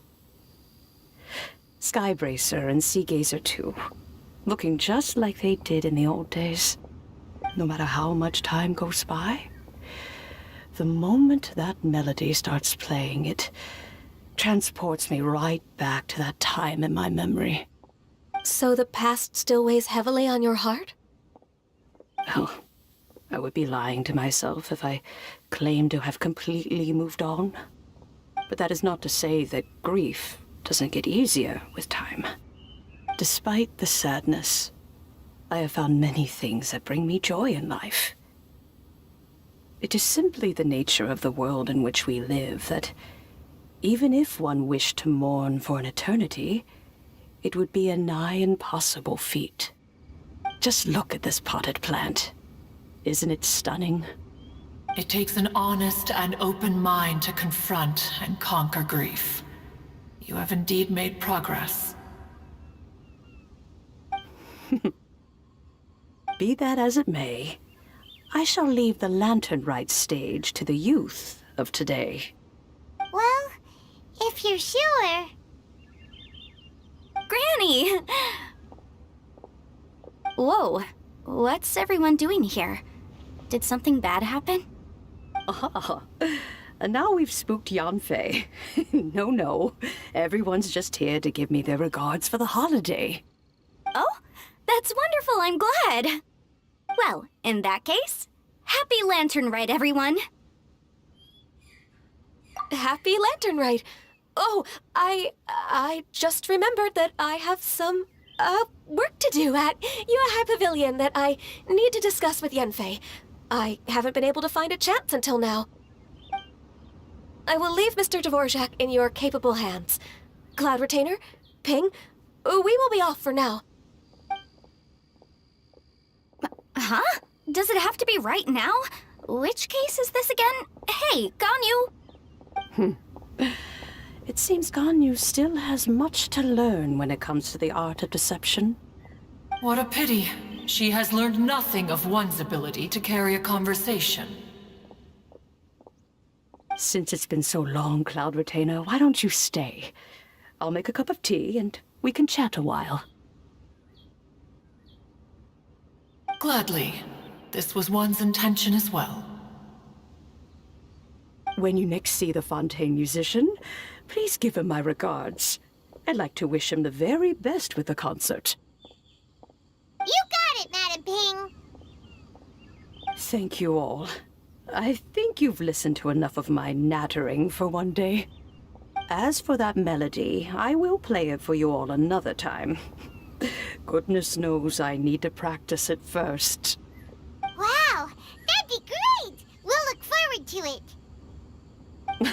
it.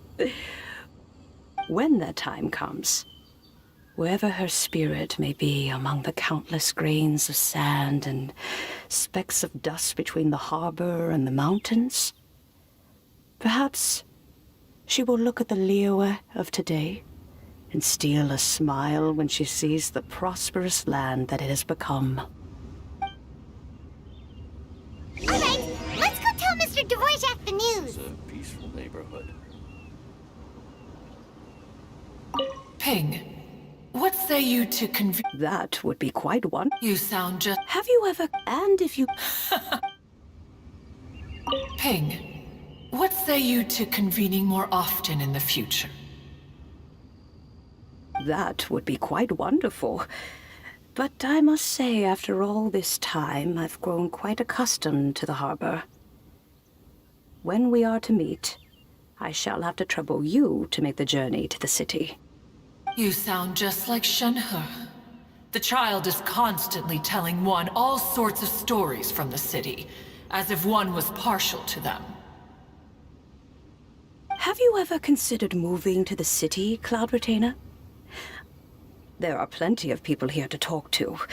I think you would find it quite the antidote to the monotony of solitude. And if you looked around, I suspect you would find some young minds with an interest in the mechanical arts. Some of them even worth training. We shall see.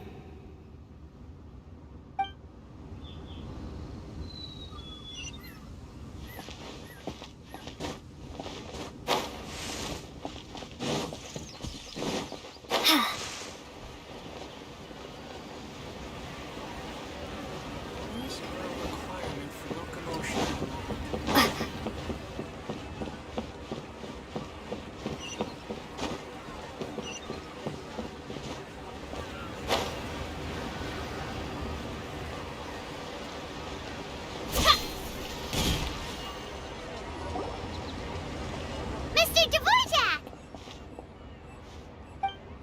Ah, and Kuching's here too! Thanks for helping set all of this up. Welcome back. Did everything go well? Really, really well. We found the person Mr. Dvorak was looking for. Are you serious?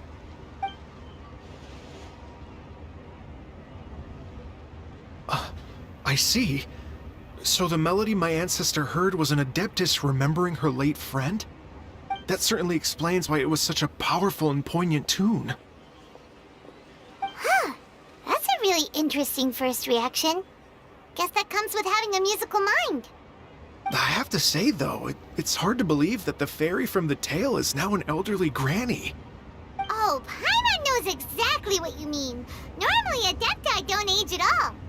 But Streetward Rambler, or Madam Ping as we know her, probably only became old because it's what she wanted for herself. Madam Ping possesses vast knowledge and great wisdom. Whatever physical form she may decide to take, her mind and wits are as sharp as they come. Yep, Kuching summed it up perfectly. That's exactly what Paimon was trying to say. I think... yes. I must thank her in person. That can wait until after the concert, though. For now, I need to devote all my emotional energy to the performance. Ah, speaking of, Madam Ping wishes you all the best at the music festival. Paimon has a sneaking suspicion that she'll stay in her usual spot, but listen to the performances from afar. Wait, are you serious? Huh. Oh no, now I'm starting to get nervous. Okay, alright. Nope, another rehearsal is in order. Please excuse me, everyone. Mr. Dvorak? He's already gone. Paimon wasn't even finished telling him everything. Before we set off on our search with Ganyu, he asked us about what music means to people. After our recent adventure, Paimon thinks we have a lot more to say about that now. Please, share your insights with me. Well, we found out that music can be used for good, but also for bad. It can make people happy and moved, but it can also be sad and bittersweet. And music is like a kind of memory written in people's hearts. It can put you in touch with feelings from a totally different time and place.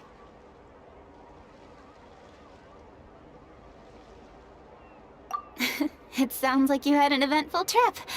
Don't worry, I'm sure Ganyu will fill me in on all the details shortly.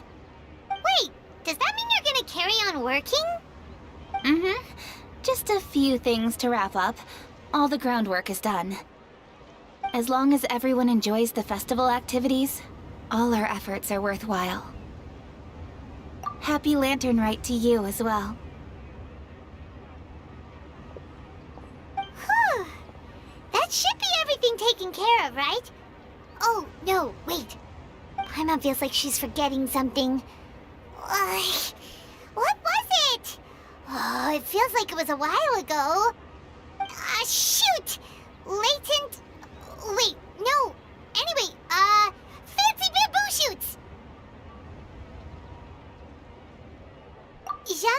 said he wasn't in a hurry, so if we went now, there's probably still time, right? Anyway, even if we don't make it, it's not our fault. He could have totally picked him by himself. Ugh. Anyway, let's go check with him at Wangsheng Funeral Parlor. Wow, so lively. This is our festival.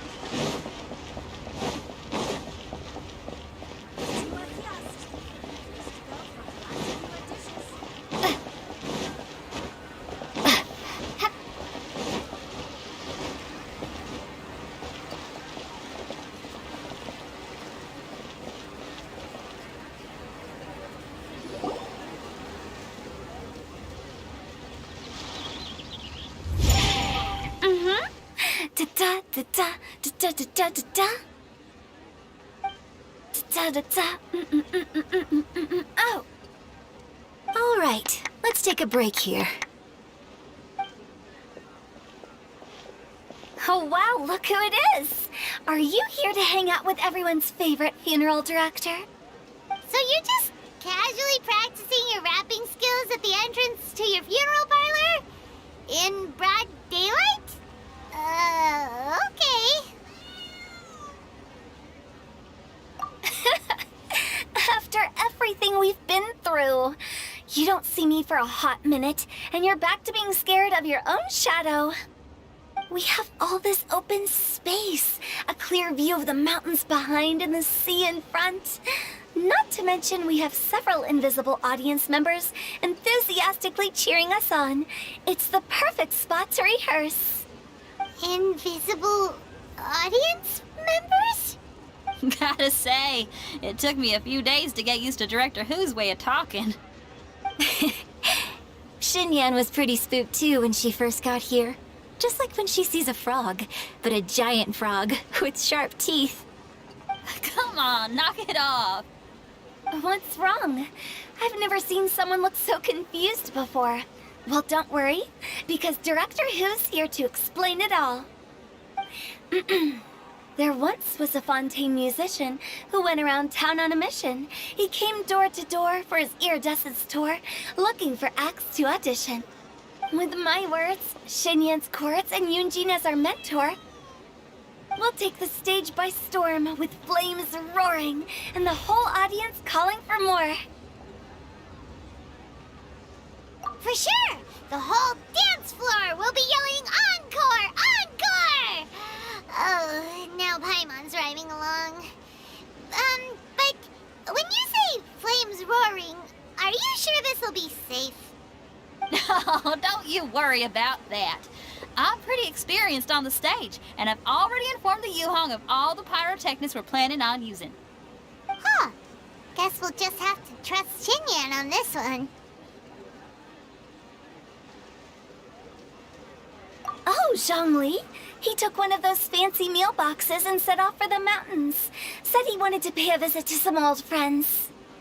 It's a real pity that he couldn't be around for this. As well as being a true connoisseur of traditional art forms, he's able to appreciate Xinyan's performances too. Yeah, that's right. Matter of fact, he was the one who first invited me to perform here. To tell the truth, though, I never thought I'd really find myself rehearsing here one day. Well, now you know. The Wangsheng Funeral Parlor is a great location. All of you are always welcome to come and hang out here, especially if you're in the mood to try something new. I can speak to that. Hu Tao is always full of fun surprises. And jump scares. Actually, Xinyan, I have some lyric ideas for your part. Do you want to go through them together? Oh, sure thing. I'm all ears. Oh, Traveler and Paimon, I believe Zhongli was heading to Mount Hulao, so make sure you're hiking up the right hill. When you see Zhongli, please pass on this message to him. It's up to him whether he wants to support us at the performance tonight, but I expect him to make time for the upcoming banquet we're planning. No excuses. You should join us too. It'll be a riot. If there's one thing I've learned from being a funeral director, it's how to throw a party.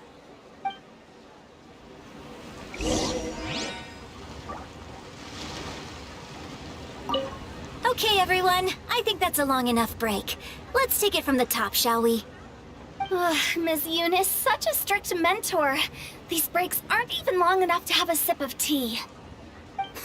Well, you were desperate to get involved, and this is what it takes. If I gave you half the chance, you'd be sipping tea till nightfall. Hey, how about I treat us all to some late-night snacks once we're done? Hutao, what you craving? How about some stir-fried filet with a side of crab roe tofu? Where are we gonna find crab roe tofu so late at night? We could always just go pester Masterful Chef Zhongling. Now I'm hungry. All right, let's knock this out and then go grab some food.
It's illuminated deer and illuminated bird number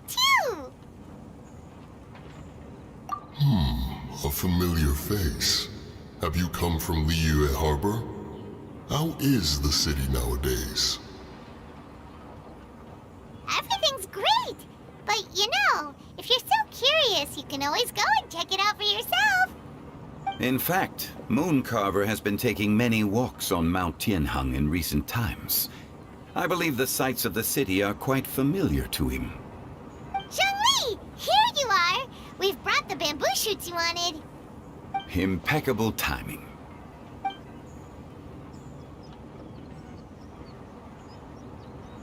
Traditionally, bamboo shoot soup ought to be slow-cooked for many hours on low heat. Using Adeptus arts to hasten the process is something of a shortcut. Wait, that mechanism, is that? Indeed. Cloud Retainer kindly lent me her supreme cuisine machine. Can we not just call it a cooking machine? Actually, never mind. She seems to take a lot of pride in her mechanical gizmos, so it's probably best if Paimon doesn't go changing the name willy-nilly. I trust that you found the answers you were seeking during your recent journey. Excellent. The past should be remembered, but not overly dwelt upon. Our journey should be seen as a means to take on more from the world around us. When the bamboo shoot soup is ready, I must insist that you try some for yourself. Oh, Zhongli! Hutao told us to tell you something. She said, it's up to him whether he wants to support us at the performance tonight, but I expect him to make time for the upcoming banquet we're planning. No excuses! When she says performance, she must mean the Lanternrite Music Festival. As for the banquet, she didn't tell us anything more about that, but she invited us to come as well. As you can see, I have a prior engagement with 2 Adepti friends of mine tonight. Please, give Director Hu my best wishes for the performance. As for the banquet, since the Director insists, far be it from a mere consultant like myself to refuse. Yay! Then we'll see you there? Absolutely. Rex Lapis, the bamboo shoot soup is ready. Thank you. I will examine it right away. The appearance is exquisite, and the aroma rich and intense. The craftsmanship of this machine is commendable indeed. Since you came all this way, you should not leave empty-handed. Please, take some soup. It tastes most exquisite while still warm.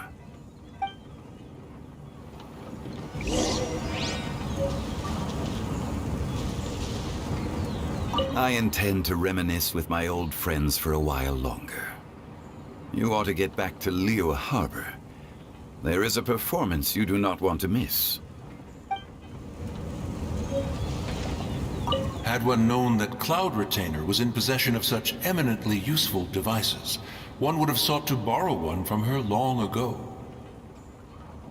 And yet, since you share my lack of enthusiasm for mechanisms and fine dining, it would have become a mere decorative ornament in your abode. Not so. Had one had such a device to make up for one's lack of culinary prowess, Shenhe would not have had to rely on flowers and herbs alone for sustenance while under one's care. In that case, shall we rendezvous with Cloud Retainer one day soon and request to borrow one more Supreme Cuisine machine? A fine idea. A fine idea indeed.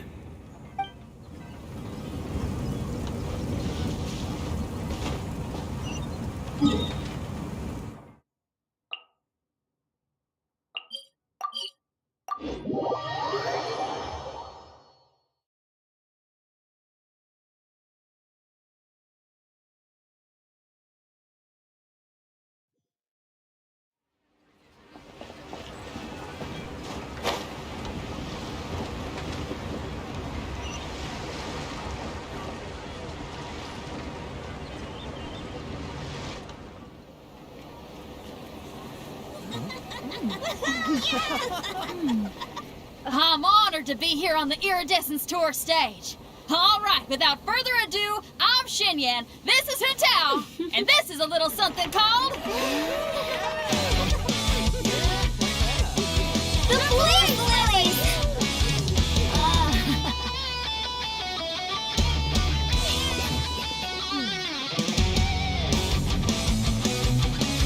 I'm up here blazing trails through the midnight sky, lighting up the world below.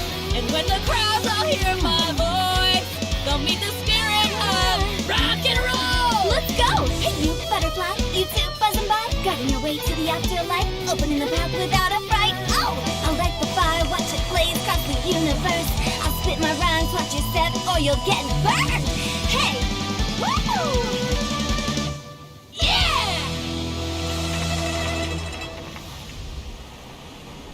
Does anyone have any plans tomorrow? With another year behind us, I think we deserve a celebration of our own. My treat. Interested? The Tianquan footing the bill? I can't miss out on that.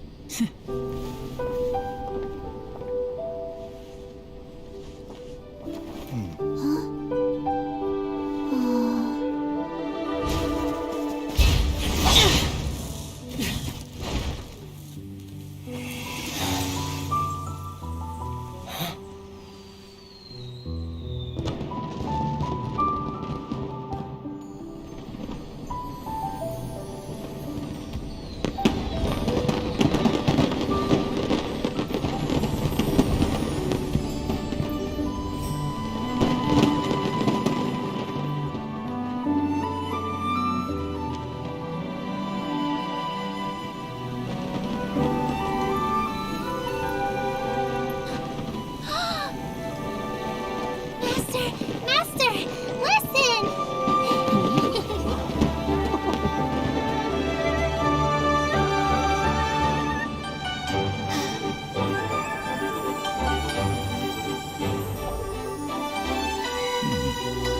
May the year ahead be a blessed one. I believe it shall be.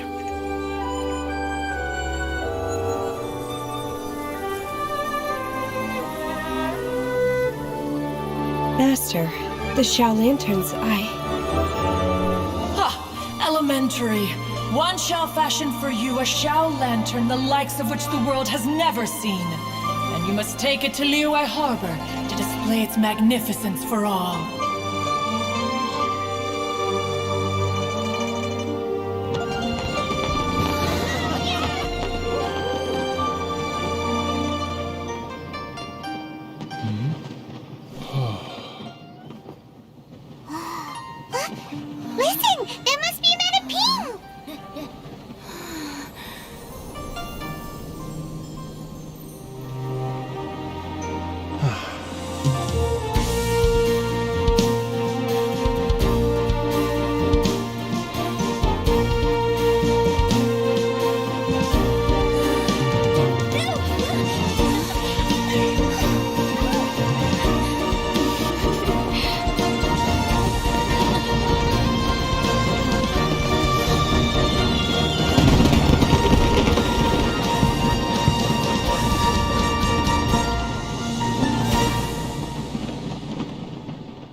how a festival should be.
Traveler, hurry! It's almost time for us to join Hotel for dinner! Ooh, and we'll be meeting at Shinyue Kiosk. It's the place with a really long wait list. As expected of the parlor director, always so generous. Come on, let's go!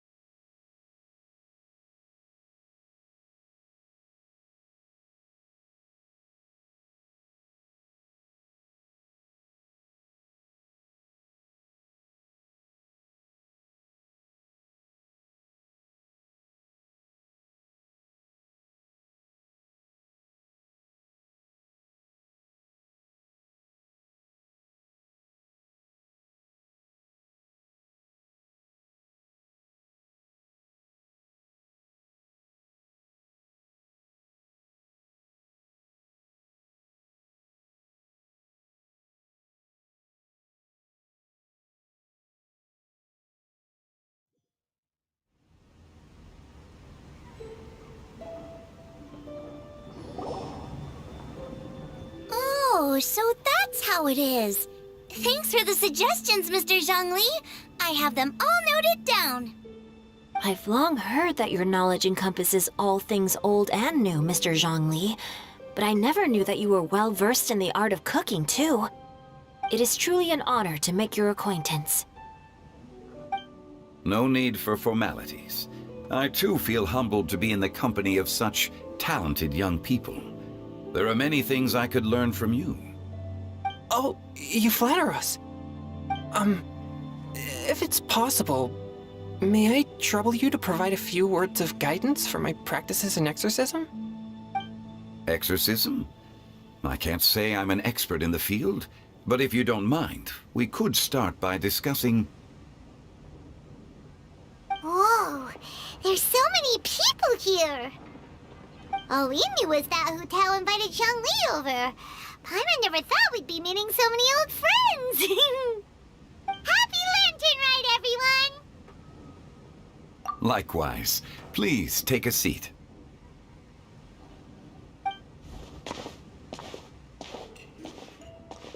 Happy Lantern Ride!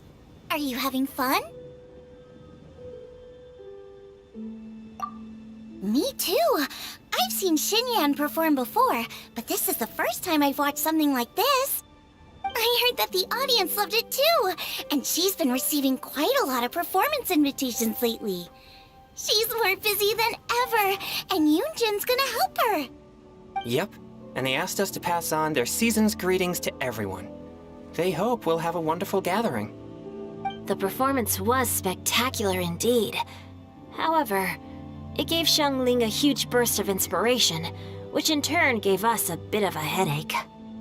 Us? Did Xiangling ask you to try out her dishes too?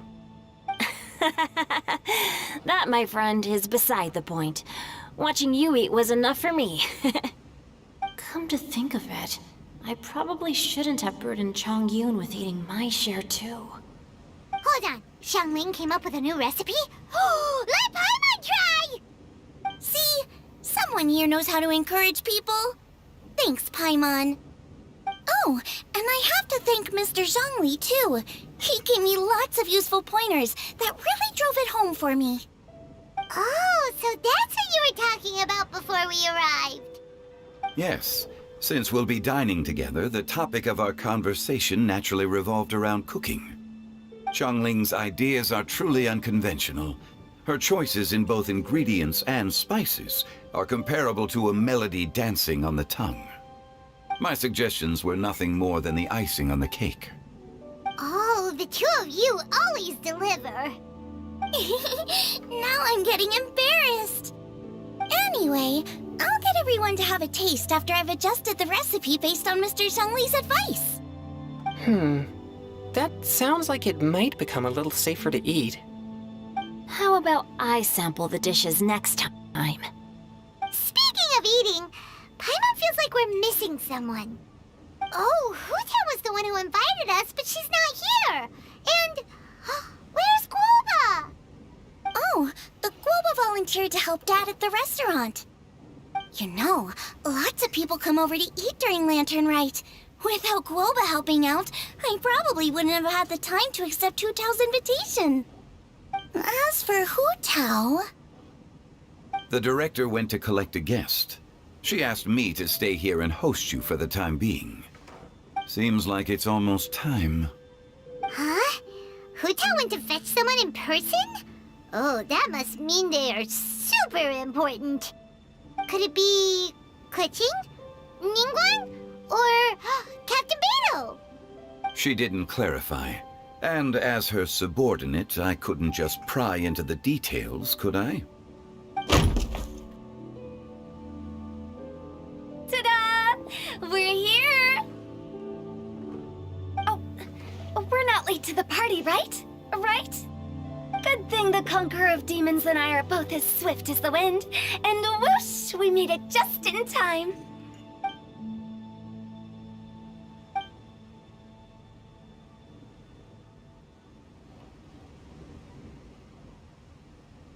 Oh. I see. So the important guest is the Conqueror of Demons. I've been looking forward to meeting you. The director didn't mention anything when she invited us. What a pleasant surprise.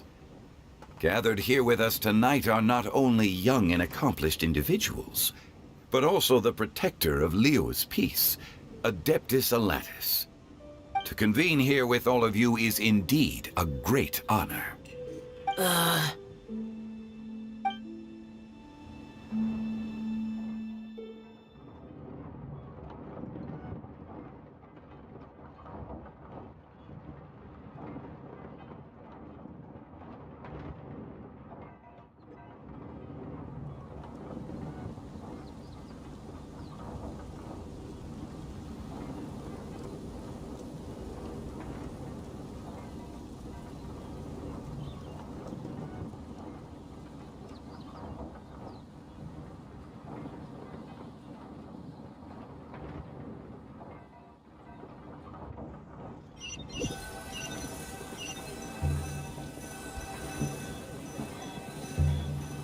It's almost Lantern Rite, yet you took all the trouble coming here.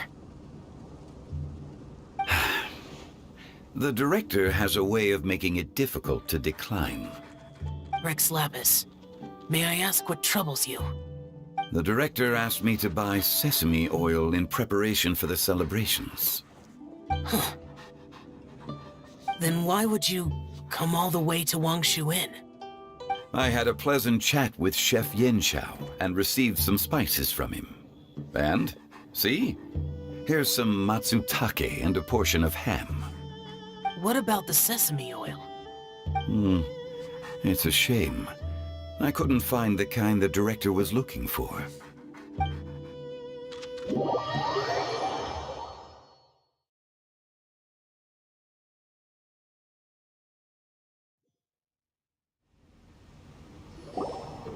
I'm sure you're exaggerating, Jean...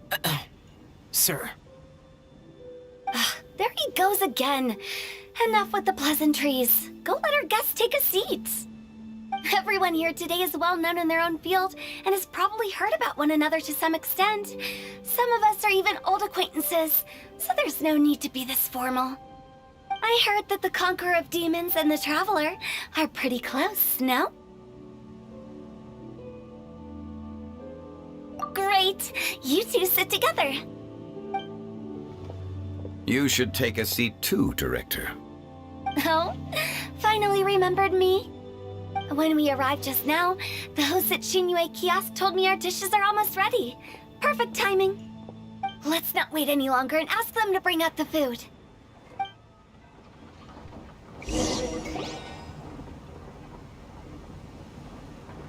Paimon would have never guessed the person who Tao went to fetch was Xiao.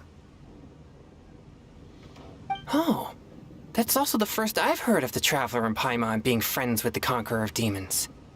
You know Xiao Chu? Knowing is a bit of an overstatement. I've always looked up to him. You might not know this, Paimon, but we exorcists have worked in close collaboration with the Conqueror of Demons for many generations, dispelling evil together, both in the open and from the shadows. Hard to imagine that thanks to Hu Tao, I've finally gotten the chance to meet him. Conqueror of Demons, I'm honored to make your acquaintance. Likewise. It is a great honor indeed to have a chance to meet the legendary Conqueror of Demons. Changyun has brought that name up quite a few times in the past. I remember you mentioning wanting him to understand the importance of exorcists. We know each other too. He helped try my dishes during the Masterful Chef's cook-off. I didn't think we'd have the chance to meet again. Happy Lantern Rite. No anecdote, however, compares to meeting you in person. I'm Xingqiu, Shangli and Changyun's friend. The pleasure is all mine. Whoa. Everyone's getting all formal and polite all of a sudden. Paimon doesn't know what she should say anymore. Adeptus Xiao, mighty Conqueror of Demons, please accept Paimon's greetings too. Belated Happy Lantern Rite. Paimon tried very hard to look for a fancy word, okay? Don't be too harsh on Paimon! There's no need to be so polite. You're right. This was meant to be a nice little get-together between friends after all. Too much formality kills the atmosphere. I didn't plan this gathering only for everyone to walk on eggshells. Hiya. What's your true intention then? A little get-together between friends, sipping the finest tea and watching lanterns float into the sky, bidding farewell to the past and embracing the present with joy. And that is something our consultant would say. I think it deserves a standing ovation. Indeed. Exceptional acting skills, Director. As for me, I'm just here to have fun and treat everyone to something good. We all worked really hard this year, whether traveling or guiding, cooking, helping with the family business, exorcising evil spirits, or conquering demons. And of course, our consultant, who's been helping out at the parlor every now and then. Everyone has done some pretty amazing things. As the one who brought everyone together, it goes without saying that I'm the one most deserving of praise. Huh? Sounds kinda self-important, but Paimon thinks it's pretty amazing that she managed to talk Xiao into coming. He rarely ever enters Liyue Harbor after all.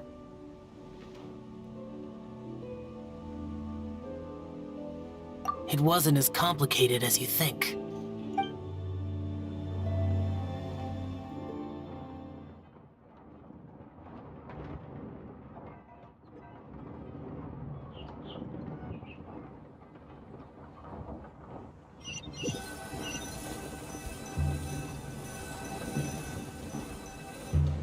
Okay, gotcha. Thanks, boss lady.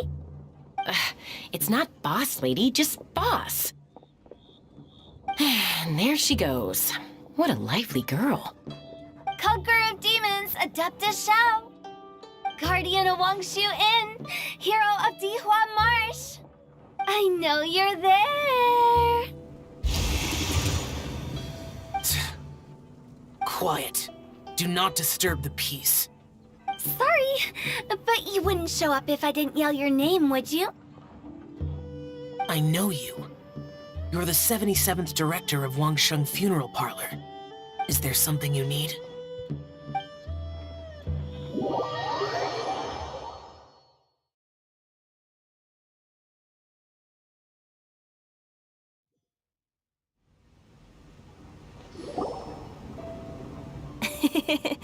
That does sound like one of Hu Tao's antics. Did the Conqueror of Demons agree to calm so that Hu Tao would stop pestering him? There might be other reasons. Smart guess. Huh? There's more to it? It gets pretty boring from here on. I talked about the funeral parlor's past relationships with the Guardian Yakshas.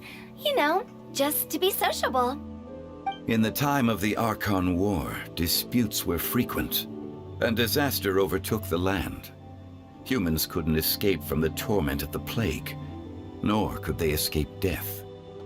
The Adepti vanquished the demons, the Millelith fought valiantly, and Wangsheng Funeral Parlor was responsible for purifying the diseased and sending off the spirits of the dead. That is how the border between life and death was maintained during the war. And it effectively prevented further incidents from happening. That's right. 1 point for the consultant. But despite our deep-rooted connection, it still took me quite a while to actually convince him. You know him pretty well, huh? This matter is out of my control, so I need to be cautious. True, but I've kept that in mind too. That's why everyone here today is in one way or another acquainted with elemental power. Besides, it'll only be for a short while as we dine together. There won't be any lasting consequences. But I didn't expect there to be so many people. There's no need to worry, Conqueror of Demons. We're not feeling anything unusual so far. Our young exorcist over here is protected by his pure yang energy, so he's probably the most resilient. That's not the same. And did you just toss your carrots into my bowl? Hey, don't look away. Huh? What? I'm siding with Chongyun. I saw that too. You're lucky Guoba isn't here today. He hates seeing people being picky with their food. If he'd seen that, he'd definitely make you eat all your carrots. Huh? Guoba would do that? Is he that uncompromising? But now that I think of it, Xianglin told me that Guoba used to be the stove god. It sounds like you've heard the rumors.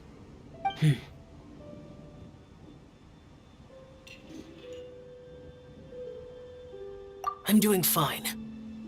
Not long ago, before Lantern Rite, I met an old friend. Thanks to his help, things have been a lot more stable than before.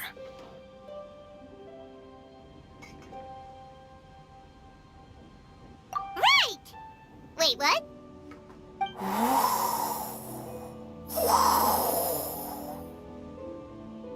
Seeds of story, brought by the wind. And cultivated by time. Did Paimon just unconsciously complete that saying? That voice. Could it be?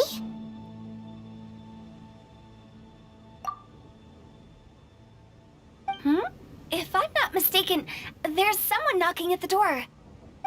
Don't just sit there, Zhongli. Go welcome our guest in. No such need. I'm coming in.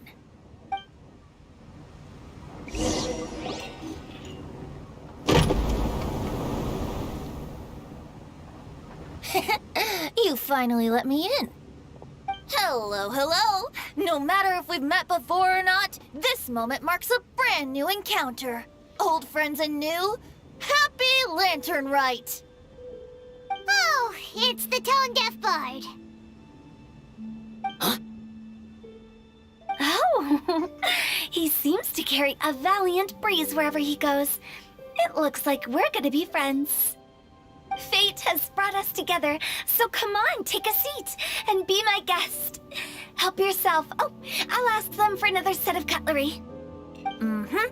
This young lady here is as bright as a fresh bouquet of flowers in the morning's rising sun.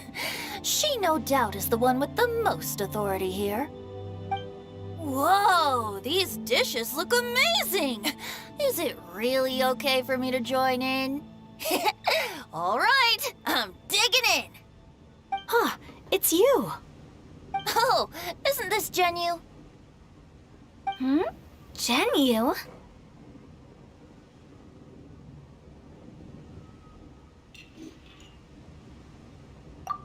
Yep. Now that I've taken a closer look, you're a fan of Genu's works, aren't you? I met Xingqiu at a light novel convention. How I wish we'd met sooner. I never expected that there'd be another person in this world who could interpret Genu's new novel as thoroughly as I could. Venti, you're being too humble. Considering your poetic talent, your fundamentals are way more impressive. Could this new guest be Master Xingqiu's friend?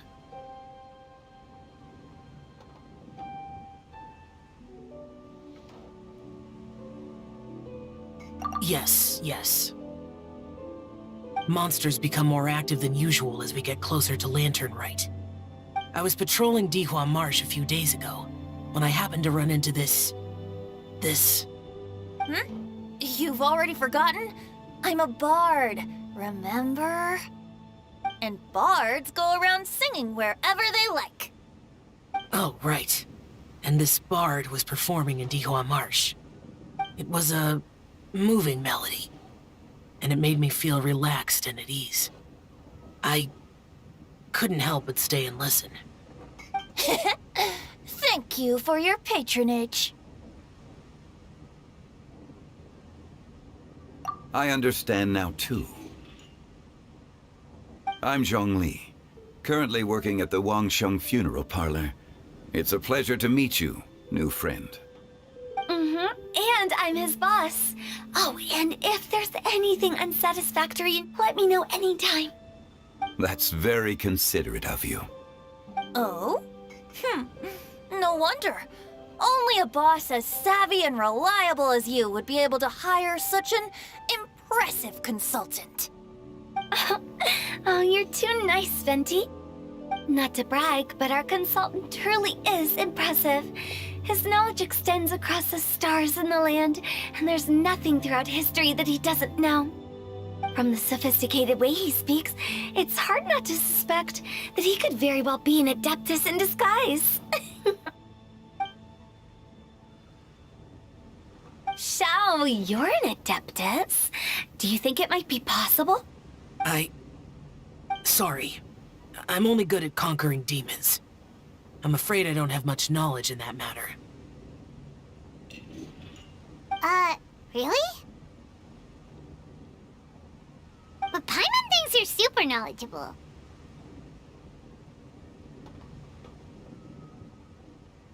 Huh? Oh, right! Xiao's a warrior. He doesn't come to the city very often, so it's, pretty normal for him to not know anything. Yeah. Really? I've actually heard a few things about Mr. Zhongli before. The guests in the tavern talked about this refined and courteous man who, instead of having wine at Mondstadt's finest tavern, ordered a cup of hot tea with the most complex name. Now that you mention it, I seem to recall that there indeed is a musician like yourself in Mondstadt. I've heard that he's elegant and amiable, his works witty and vibrant. It's no overstatement to regard him as the best bard in Mondstadt. Now you're making me embarrassed. I would say that Mondstadt's poetry is a little run-of-the-mill sometimes. There's one I heard a while back that went, The old house is renewed, welcoming the spring breeze, awakening old memories. The meaning's there, but the word choices are unimaginative, and there's a distinct lack of literary flair. I think so too. The composition needs a little jazzing up. If I were to give it a go, I'd make it an old melon on a vine, a new flower that grows fine. Oh, good one! It feels unique and has a nice ring to it. You have great taste, Venti. I was right about you. Let's shake hands. Of course, of course.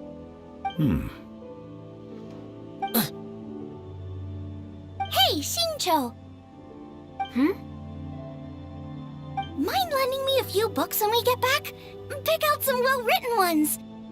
I don't know if it's my own lack of literary knowledge, but I couldn't tell the difference between those two. I don't think it's your fault. Chongyun's right. It's not our fault.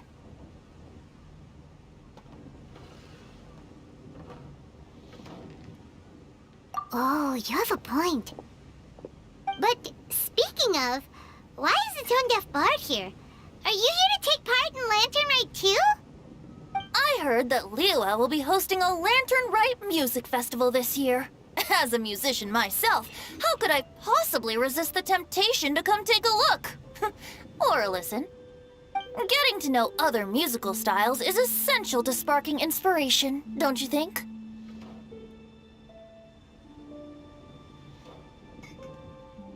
As for the Fontaine friend who hosted the festival, I saw him near Stone Gate the other day. The Iridescence tour has finally been held successfully for once, so I had to congratulate him.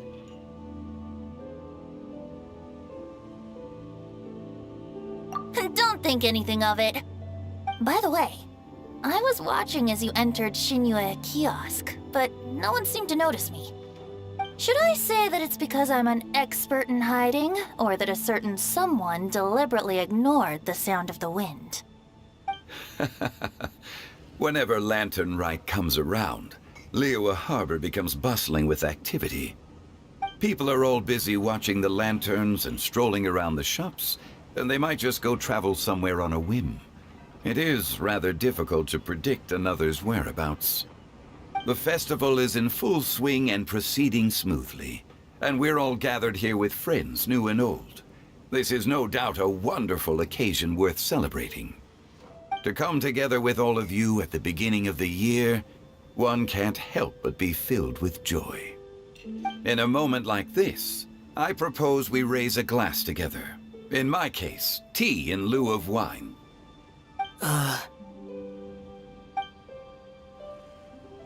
Very well said, Mr. Zhongli. That was exactly what I wanted to say.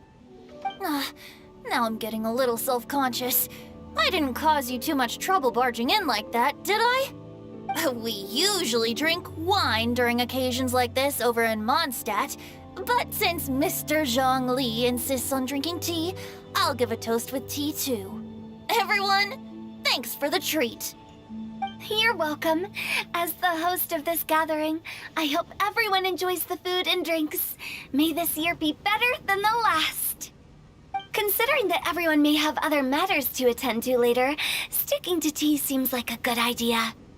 All of a sudden, they started proposing toasts. Should we? What's with the urgency?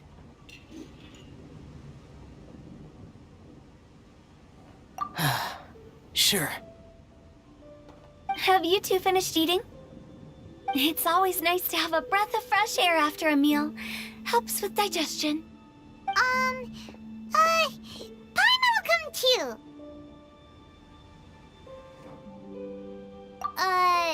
Yeah? Okay then. Don't forget to come back.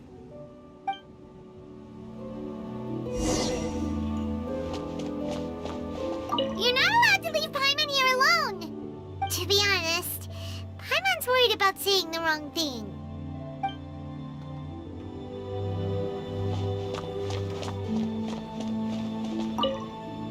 About you and Venti. Could he be a partner in your family business? That's right. You know how my family is. A lot of business secrets can't just be divulged at the dinner table. Ah, just as I thought.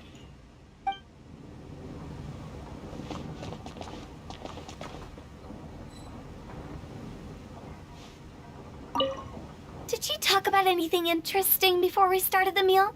Anything fun I missed out on? Oh, we were talking about cooking. Mr. Zhongli told us that he went on a trip to Qiaoyang Village the other day and got a hold of some uncommon ingredients. Tea seed oil and sesame oil. He suggested I try using those in my new dishes. Oh, no wonder he left his post for so long that day. Those ingredients would be difficult for anyone else to find. I guess I'll need his help next time as well.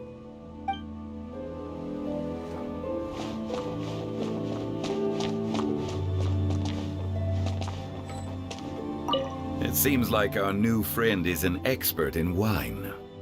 I deserve no such praise. I only drink for fun.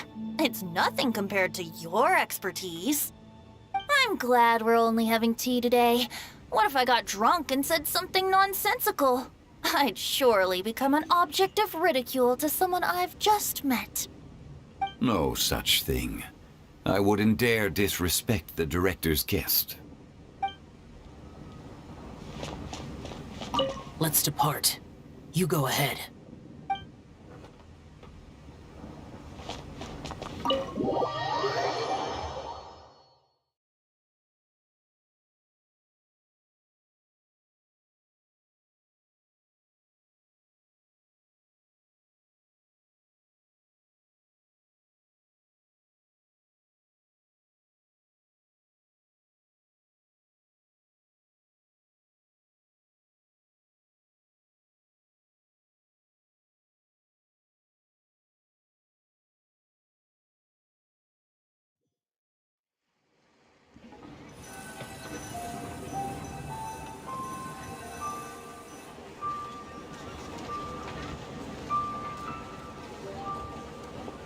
Are you all right?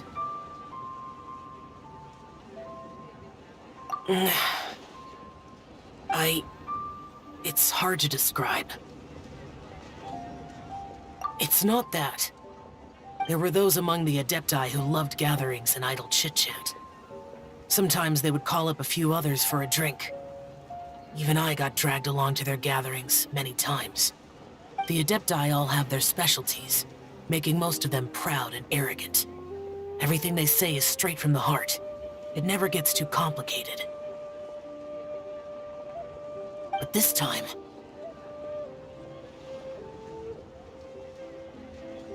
That's not what I meant. Or perhaps I should say Rex Lapis is really good at adapting to human life. You could say that he actually enjoys doing so. And that's something I might never be able to do.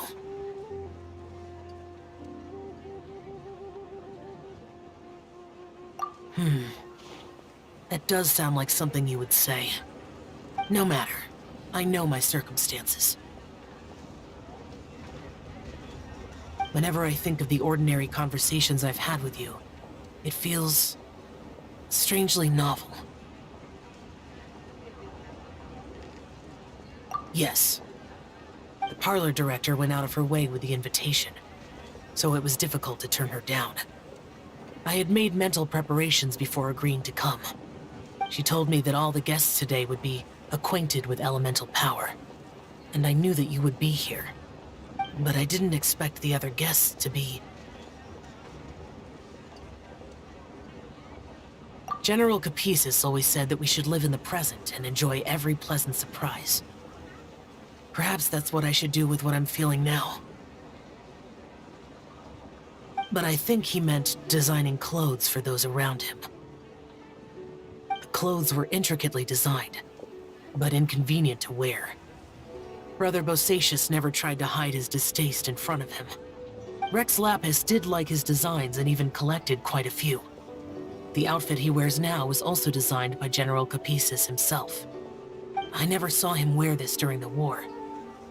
I didn't expect him to start wearing it later. Oh, here you are.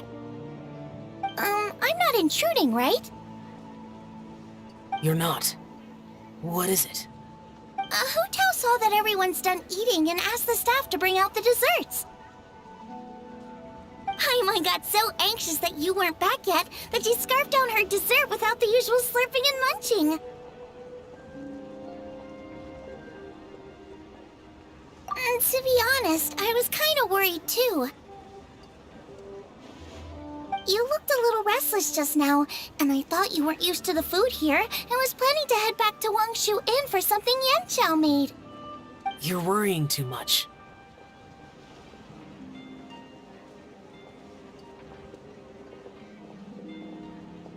Why would I? Anyway, let's head back. Please wait! There's another reason why I came looking for you. Here, take these. I brought them for you. Almond tofu? Yup. Since the Masterful Chef's competition, you can say that Yanqiao and I are not only competitors, but good friends as well. I visit him at Wangshu Inn sometimes to discuss our cooking. I heard him say that the esteemed guest on the roof loves nothing more than a good plate of almond tofu, so I learned a thing or two about the dish from him. I'll be honest, before Hu Tao invited everyone, she secretly came looking for me, told me about the guests she planned to invite, and asked me for some suggestions on what she should order. So I made a few servings of almond tofu for you guys in advance. Take them as a token of gratitude for your support. When I told Guoba that I was making these for you, he started eagerly running around the kitchen and helping a lot too. Thank you for the trouble. There was no need to...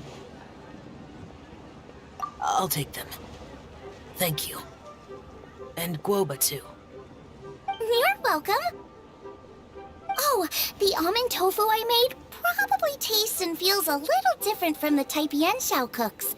Please let me know if there's any improvements I should make. Okay. That's all. Alrighty, we should head back now. We can't keep Paimon waiting.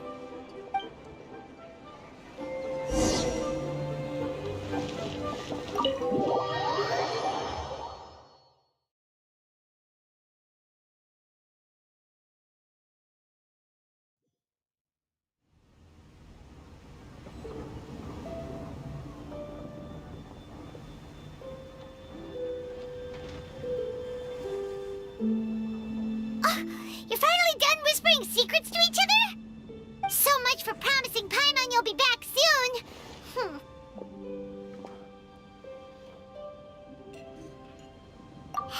How could you say that to Paimon? In that case, besides having no sense of time, Paimon will let you know what having no sense of fullness looks like. Your dessert is all Paimon's. Sorry to keep everyone waiting. No worries, we're all just chatting here. There's no serious business to take care of. Whether we're chatting outside or inside, it's all the same. Paimon's too busy eating to talk to you. But even though we're all well acquainted by now, I think this festive gathering deserves something ceremonious. Oh? Is this some local custom?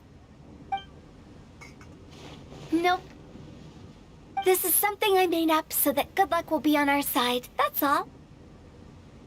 Spontaneity is the best choice to make here. Let's use this incense burner on the table. It's been lit for so long now that the incense is running out. I'll leave refilling and lighting the incense to the most distinguished guest among us all. Lighting the incense will signify continuous growth and prosperity in all our endeavors in the new year. I see. Perfect symbolism, as expected of Hu Tao. And speaking of the most distinguished guest here today, I'm sure we all agree that it's Mr. Zhongli. I'm not very familiar with the details of his past deeds, but but chatting with him has been a real eye-opener, even for a bard who has traveled all across the world. If knowledge were a form of power, one could even say that you're a wielder of unlimited strength. But when it comes to having a way with words, the notable bard is certainly one cut above the rest. I just happen to have a good memory. It is such an unexceptional skill, yet you made it sound like an unparalleled talent. I am truly impressed. Since we all get to nominate someone...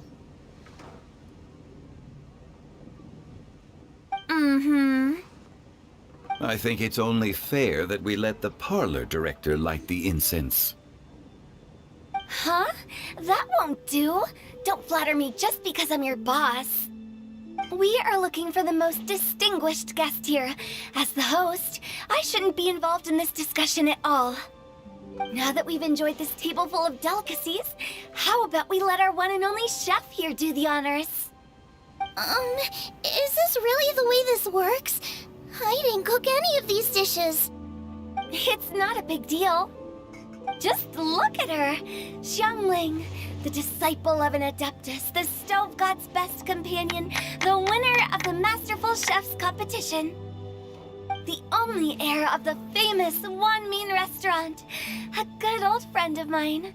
There's no better choice. Why does Paimon feel like we're back at square one again? Please stop! You're making me embarrassed. If we're looking for a distinguished guest, surely the second son of the Feiyun Commerce Guild counts. It's one of the largest commerce guilds in Liyue Harbor. Huh? Don't get me involved in this. Oh, not a bad choice. With the Commerce Guild's young master lighting the incense, we're all sure to make a huge sum of mora in the new year. That's not how it works. Making a fortune is indeed a fine wish, but it's of lesser importance than good health and happiness. Which means we should choose Chongyun, the skilled exorcist who keeps everyone's home safe from evil spirits. Huh? Now you're nominating me? I can't be the one when we have the Conqueror of Demons right here. Adeptus Xiao has the most seniority among everyone here today. We should... I refuse. I am most certainly not the most distinguished guest here.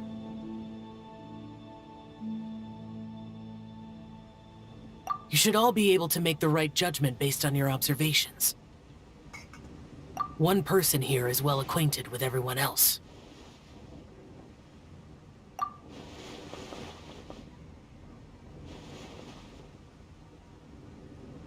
Oh, that's right! Even though you're always mocking Paimon, you're still pretty popular with other people. No, wait! Paimon said she wouldn't talk to you again. Huh? Who else is there? Huh? Huh? Does that mean Paimon's the most distinguished guest? Oh, well, that was unexpected! I agree. Paimon's just the one we need. Without a friend constantly by your side, a long journey would become dreadfully lonesome. But once you have someone there to brighten up the atmosphere, everything along the way will become lively and vibrant too. Ah. The traveler has traversed many nations and left behind a great deal of fascinating stories. But without Paimon, they would have become quite monotonous. Paimon plays an indispensable role in making your journey a happy and smooth one. You guys, Paimon's not used to being praised like that. Those were genuine compliments, right?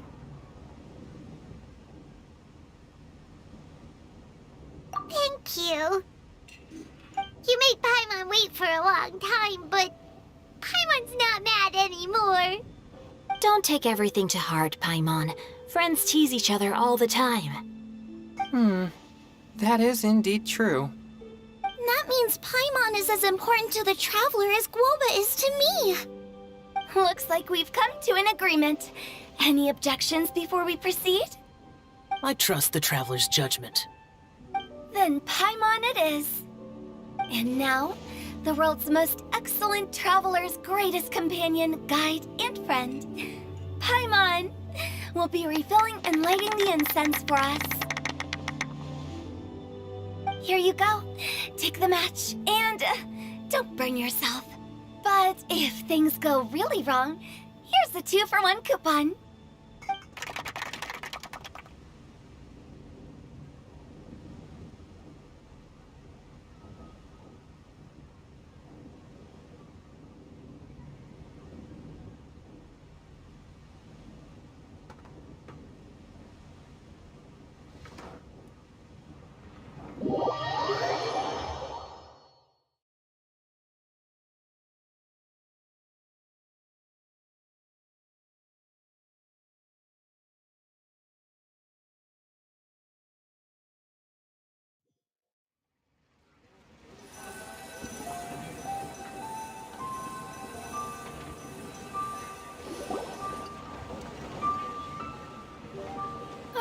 It's getting late.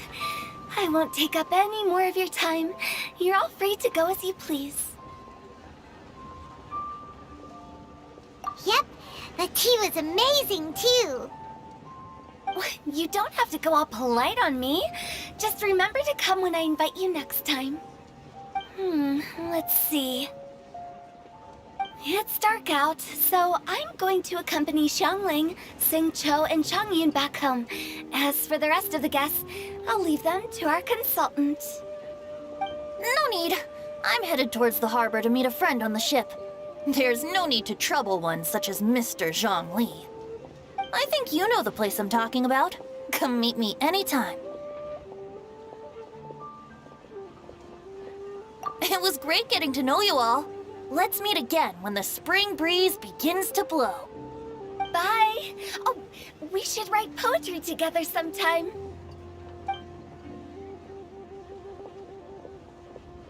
We'll catch you all later then. Don't forget to return to the parlor later. There's something I need you to do. Understood. See you later. Well then. Rex Lapis. Just Zhongli will do. I live as a mortal in Liyue Harbor now. I am just one among many who begin work at sunrise and retire to rest at sundown. If we were to consider status and seniority as Zhongli, I should be respectfully referring to you as Adeptus Shao. Heaven forbid.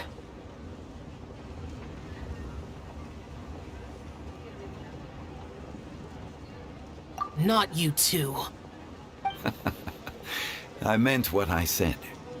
I heard that during the Lantern Rite Music Festival, you conferred with Streetward Rambler and Cloud Retainer. I take it as you've gained a lot more knowledge about the past? The same truth will sound different coming from different people. As more bear witness to a story, feelings and interpretations expand in variety too. I once had a pleasant chat about the past and present with a Sumeru scholar named Soraya, and learned a few things about her research topic. From the evidence she found and the conclusion she made, her area of research is already very close to the truth. But there are multiple sides to humans and gods alike. In the legends recorded by humans, some gods were depicted as arrogant and condescending, while others were kind and capable. But whether to me, Streetward Rambler, Cloud Retainer, or younger adepti such as Shao and Ganyu, those adepti and gods that may seem extraordinary to humans are something more akin to close companions. This was as true back then as it is right now. Just how Shao may seem unapproachable to most, but the Traveler has proved otherwise. So there's no need to dwell too much on certain things. Zhongli, what you're saying is... It looks like you understood what I meant. Ah. The director asked me to accompany you on your return, but I don't think you'll need my protection. I'll be taking a walk around and admiring the night scenery. After that, it'll be time for me to go back and meet up with the director. Goodbye for now. Bye, Zhongli! Everyone's gone now. Paimon always feels a little empty inside when a lively celebration ends. But at least you always stay by Paimon's side. No. Paimon got it mixed up. Paimon, the best and most distinguished travel guide, will always stay by your side, traveler.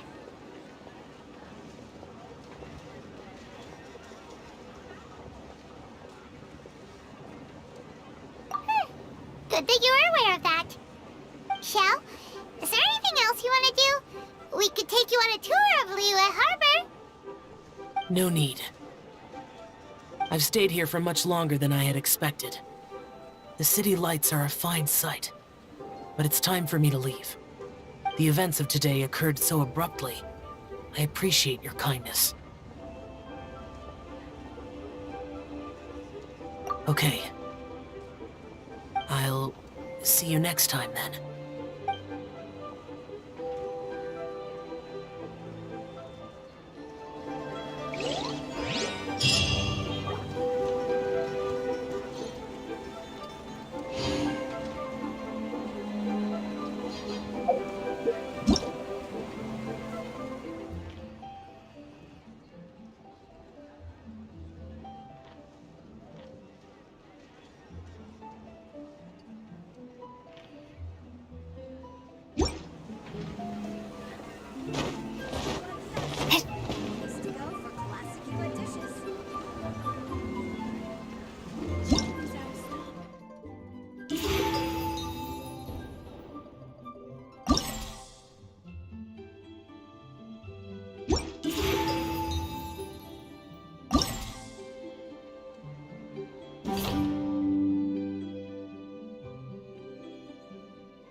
Okay, now I need to get a move on and Listen to you. You only just fulfilled one Don't try to The adept... I've also got...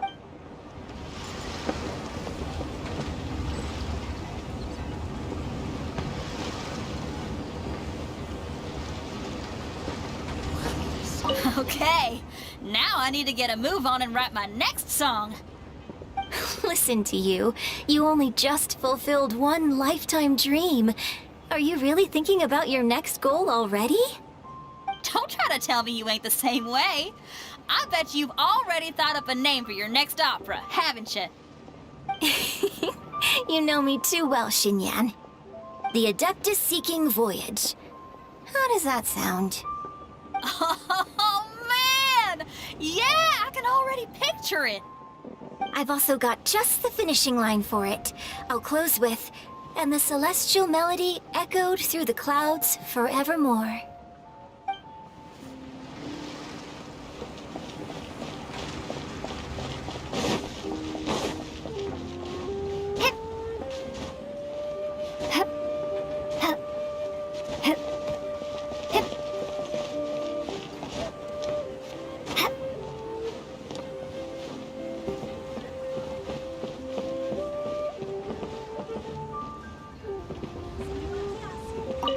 The Lantern Rite celebrations are getting better by the year. Such... Dr. Baiju? The singers, performing at a... Oh. Let me double... The Lantern Rite celebrations are getting better by the year. Such wonderful music. Dr. Baiju? I've brought the herbs. Who are they for? The singers. Performing at a music festival is very demanding. Using these herbs in good time will protect their voices from damage. Oh, that's why you were preparing them all night. I dared not neglect the Yuheng's request. Her messenger was quite insistent that it should take top priority. Let me double check again. This one is for...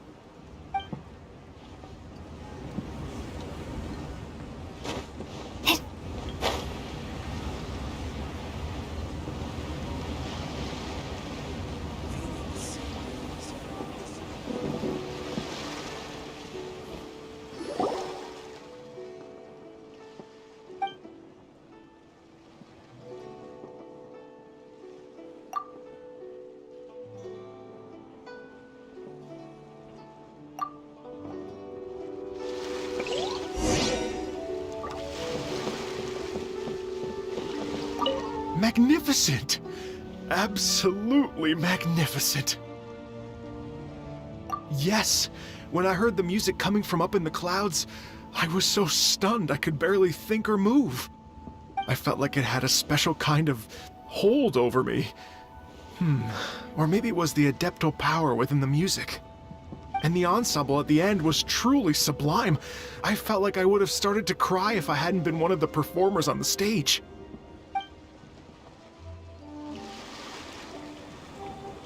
Magnificent! Absolutely magnificent! Well, Lady Ningguang, the Tianquan of the Liyue Qixing, has invited me to visit her again at Yujing Terrace to discuss a long-term collaboration plan. I do hope everything goes well and that we have more opportunities to collaborate in the future. The next time we have another performance, you'll have to come. I will save the best seat for you. Magnificent! Absolutely magnificent! I've already given her my thanks in person. This is what she said. It is only natural to lend a hand when we see someone in distress. The wonderful music you brought to Liyue is worth far more than gratitude. Truly, I felt so honored. But I've also made a decision for myself. I will strive to create even more wonderful, original music for this era. Our era.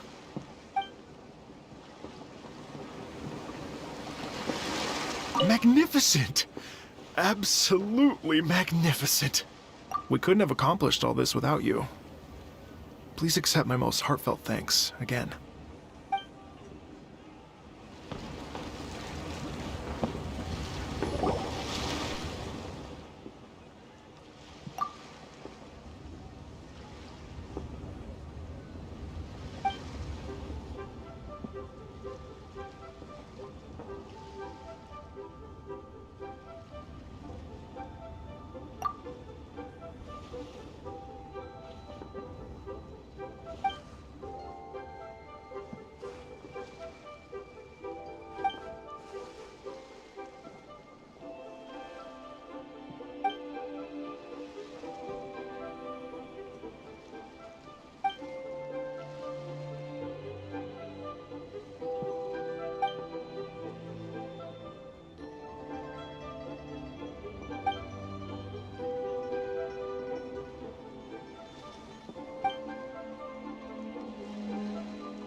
Hey, don't tell me you called me over for just a game of chess. You have to be more specific, Captain Beto. Is it that you find playing chess an uninteresting activity, or that you're unhappy about my lack of novel ideas? If you don't specify what you mean, how could I know what I should do to please you? Of course. I make a single remark and you reply with a full-blown lecture. Maybe we should deal with all official affairs publicly in the future. It might just make things easier. I'd be perfectly happy with that. I'm just worried that Captain Beto's business might be negatively affected. Don't give me that. That woman from Yenshang Tea House sometimes comes aboard to ask for information. She requested the fleet to import some goods, but how could I not know who she's actually working for? Oh, you sure know a lot, Captain Beto. How about I ask her to come over? Or maybe we go straight to her tea house. With one more person around, we'll be able to have some variety in our chess games. I hope that would be less of a bore to you. So, we're still gonna play chess after all.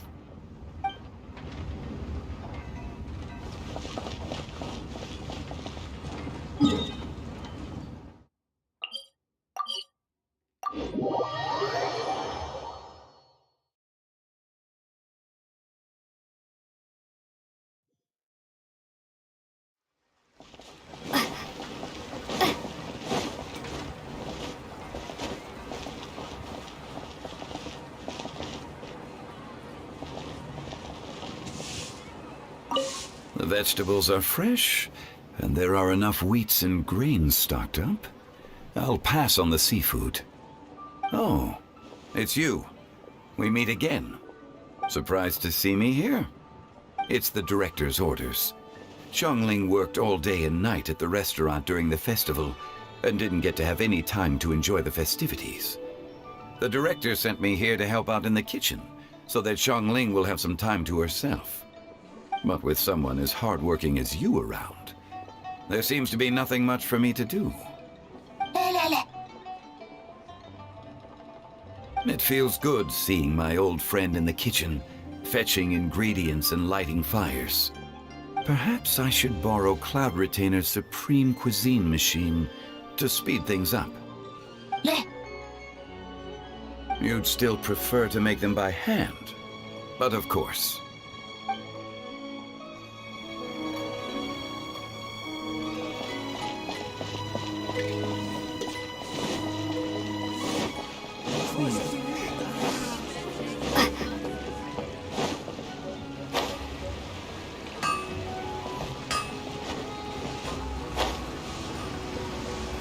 Get it done, then pack your stuff and go.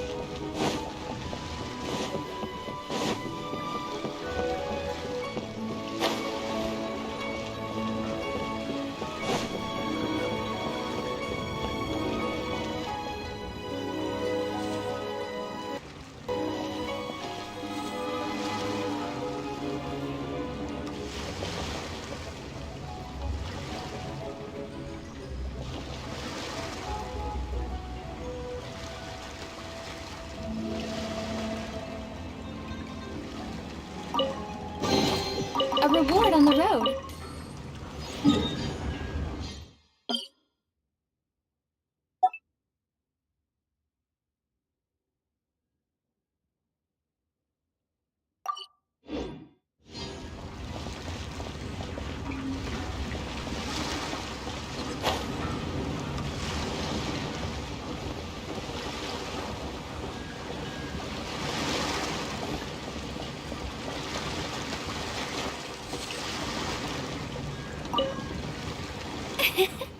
Singcho, you have to be honest. Hmm? Honest about what? How did you and Venti really meet? Why are you suddenly asking that? Aren't they book buddies? Yeah, we met a few times at a book convention. That's all. Oh, really? With that extraordinary demeanor and literary talent, he's definitely not just any bard. If he's someone that could hold his ground in a conversation with a consultant, he needs to at least be as talented as me. Perhaps you're overthinking this matter. Hu Tao, Xingqiu wouldn't lie to us. Okay, I'll tell you the truth. Huh? Xingqiu! I'm actually a fan of Venti's poetry. You all know that I love reading, and sometimes come across poetry from Mondstadt. Among those works, I admire the ones penned by Venti the most. Just as Hu Tao said, his artistry is the reflection of his personality, remarkable grace and exceptional literary talent. I guess Venti didn't tell you the whole truth back at the restaurant because he didn't want to embarrass me in front of everyone. He's such a considerate person. Yes, right. I can confirm that. When Xingqiu was busy with other things, he asked me to buy him poetry books in secret. I see. That didn't sound like too much of a big deal. You could have told us right away. Well, I'm telling you now, aren't I? Oh, so that's your story. Forget it. Let's drop this topic. It's not often that the four of us are all together. What should we do next? Hide and seek, hopscotch, or some shopping? Since there's 4 of us, why don't we borrow a mahjong set?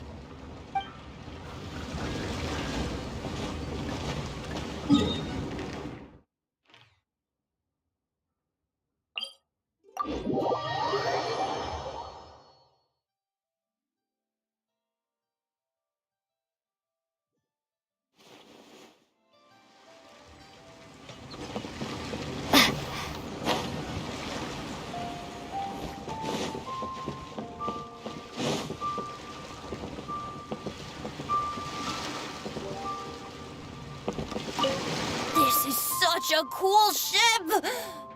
Facing the sea breeze and gazing out at the soaring seagulls, makes me want to sing out loud! Kazuha, how about I stay here and be the ship's resident bard? What are my prospects? With your level of artistic finesse, I'm sure nothing will go wrong.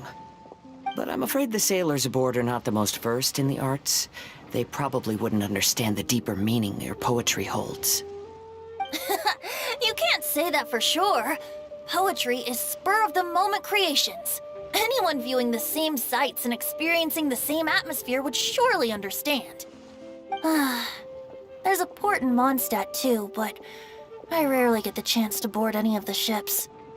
Speaking of ships, everything's perfect about this one, except... Kazuha, could you tell your captain that my height says nothing of my age? I'm way past drinking age. How often does one get to enjoy a seafood feast on a ship? It'll be a real shame if there isn't anything stronger to enhance the food. Pretty please? There's not much I can do about that. It's not because Captain Beto's not on the ship right now, but because there's no room for negotiation on this matter. Even I have to sit in the no-drinking zone every time.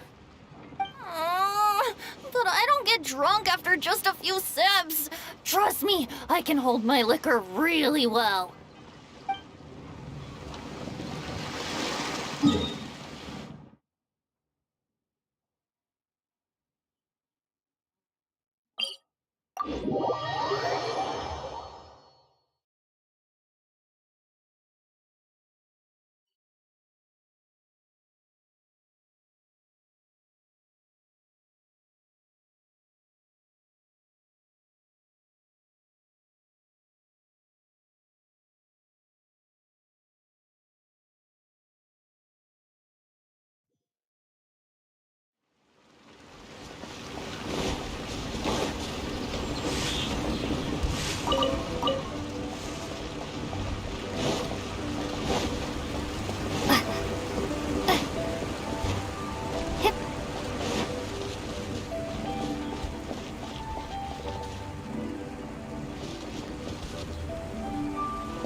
I'm so happy.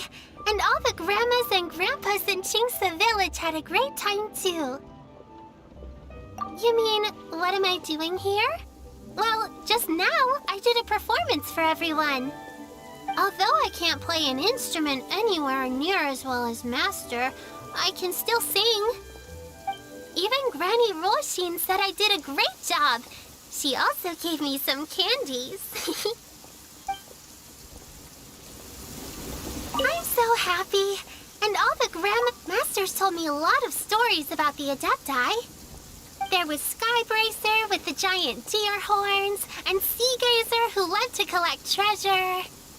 Sometimes Master talks and talks for a long time until her voice starts to sound sad. But then she always breaks into a smile again and tells me all of the things each of them loved best about Liyue. I love everything about Liyue.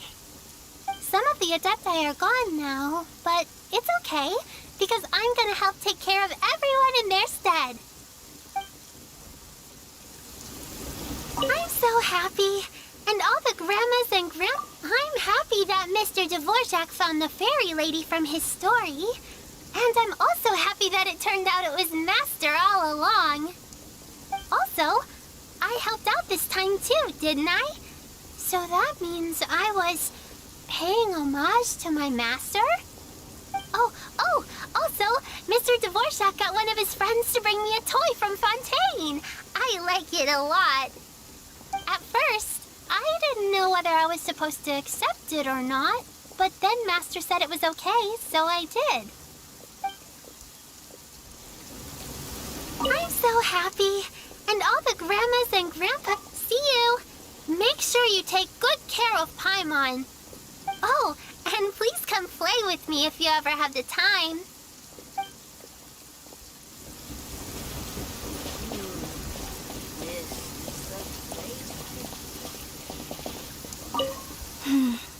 Granny, you play so beautifully. Do you think you could teach me? Oh, child, you simply never stop, do you? This festival is a rare chance to rest and relax. But here you are pestering me to teach you this, that, and the other. Don't worry, Granny. I'm a fast learner. And anyway, the sooner I start learning, the sooner we'll be able to perform a duet together. A musical duo is only as good as its weakest link. So you gotta teach me all your secrets, okay? All right. Well, you can start by making me some more tea and leaving it to cool on the side. Sure, Granny.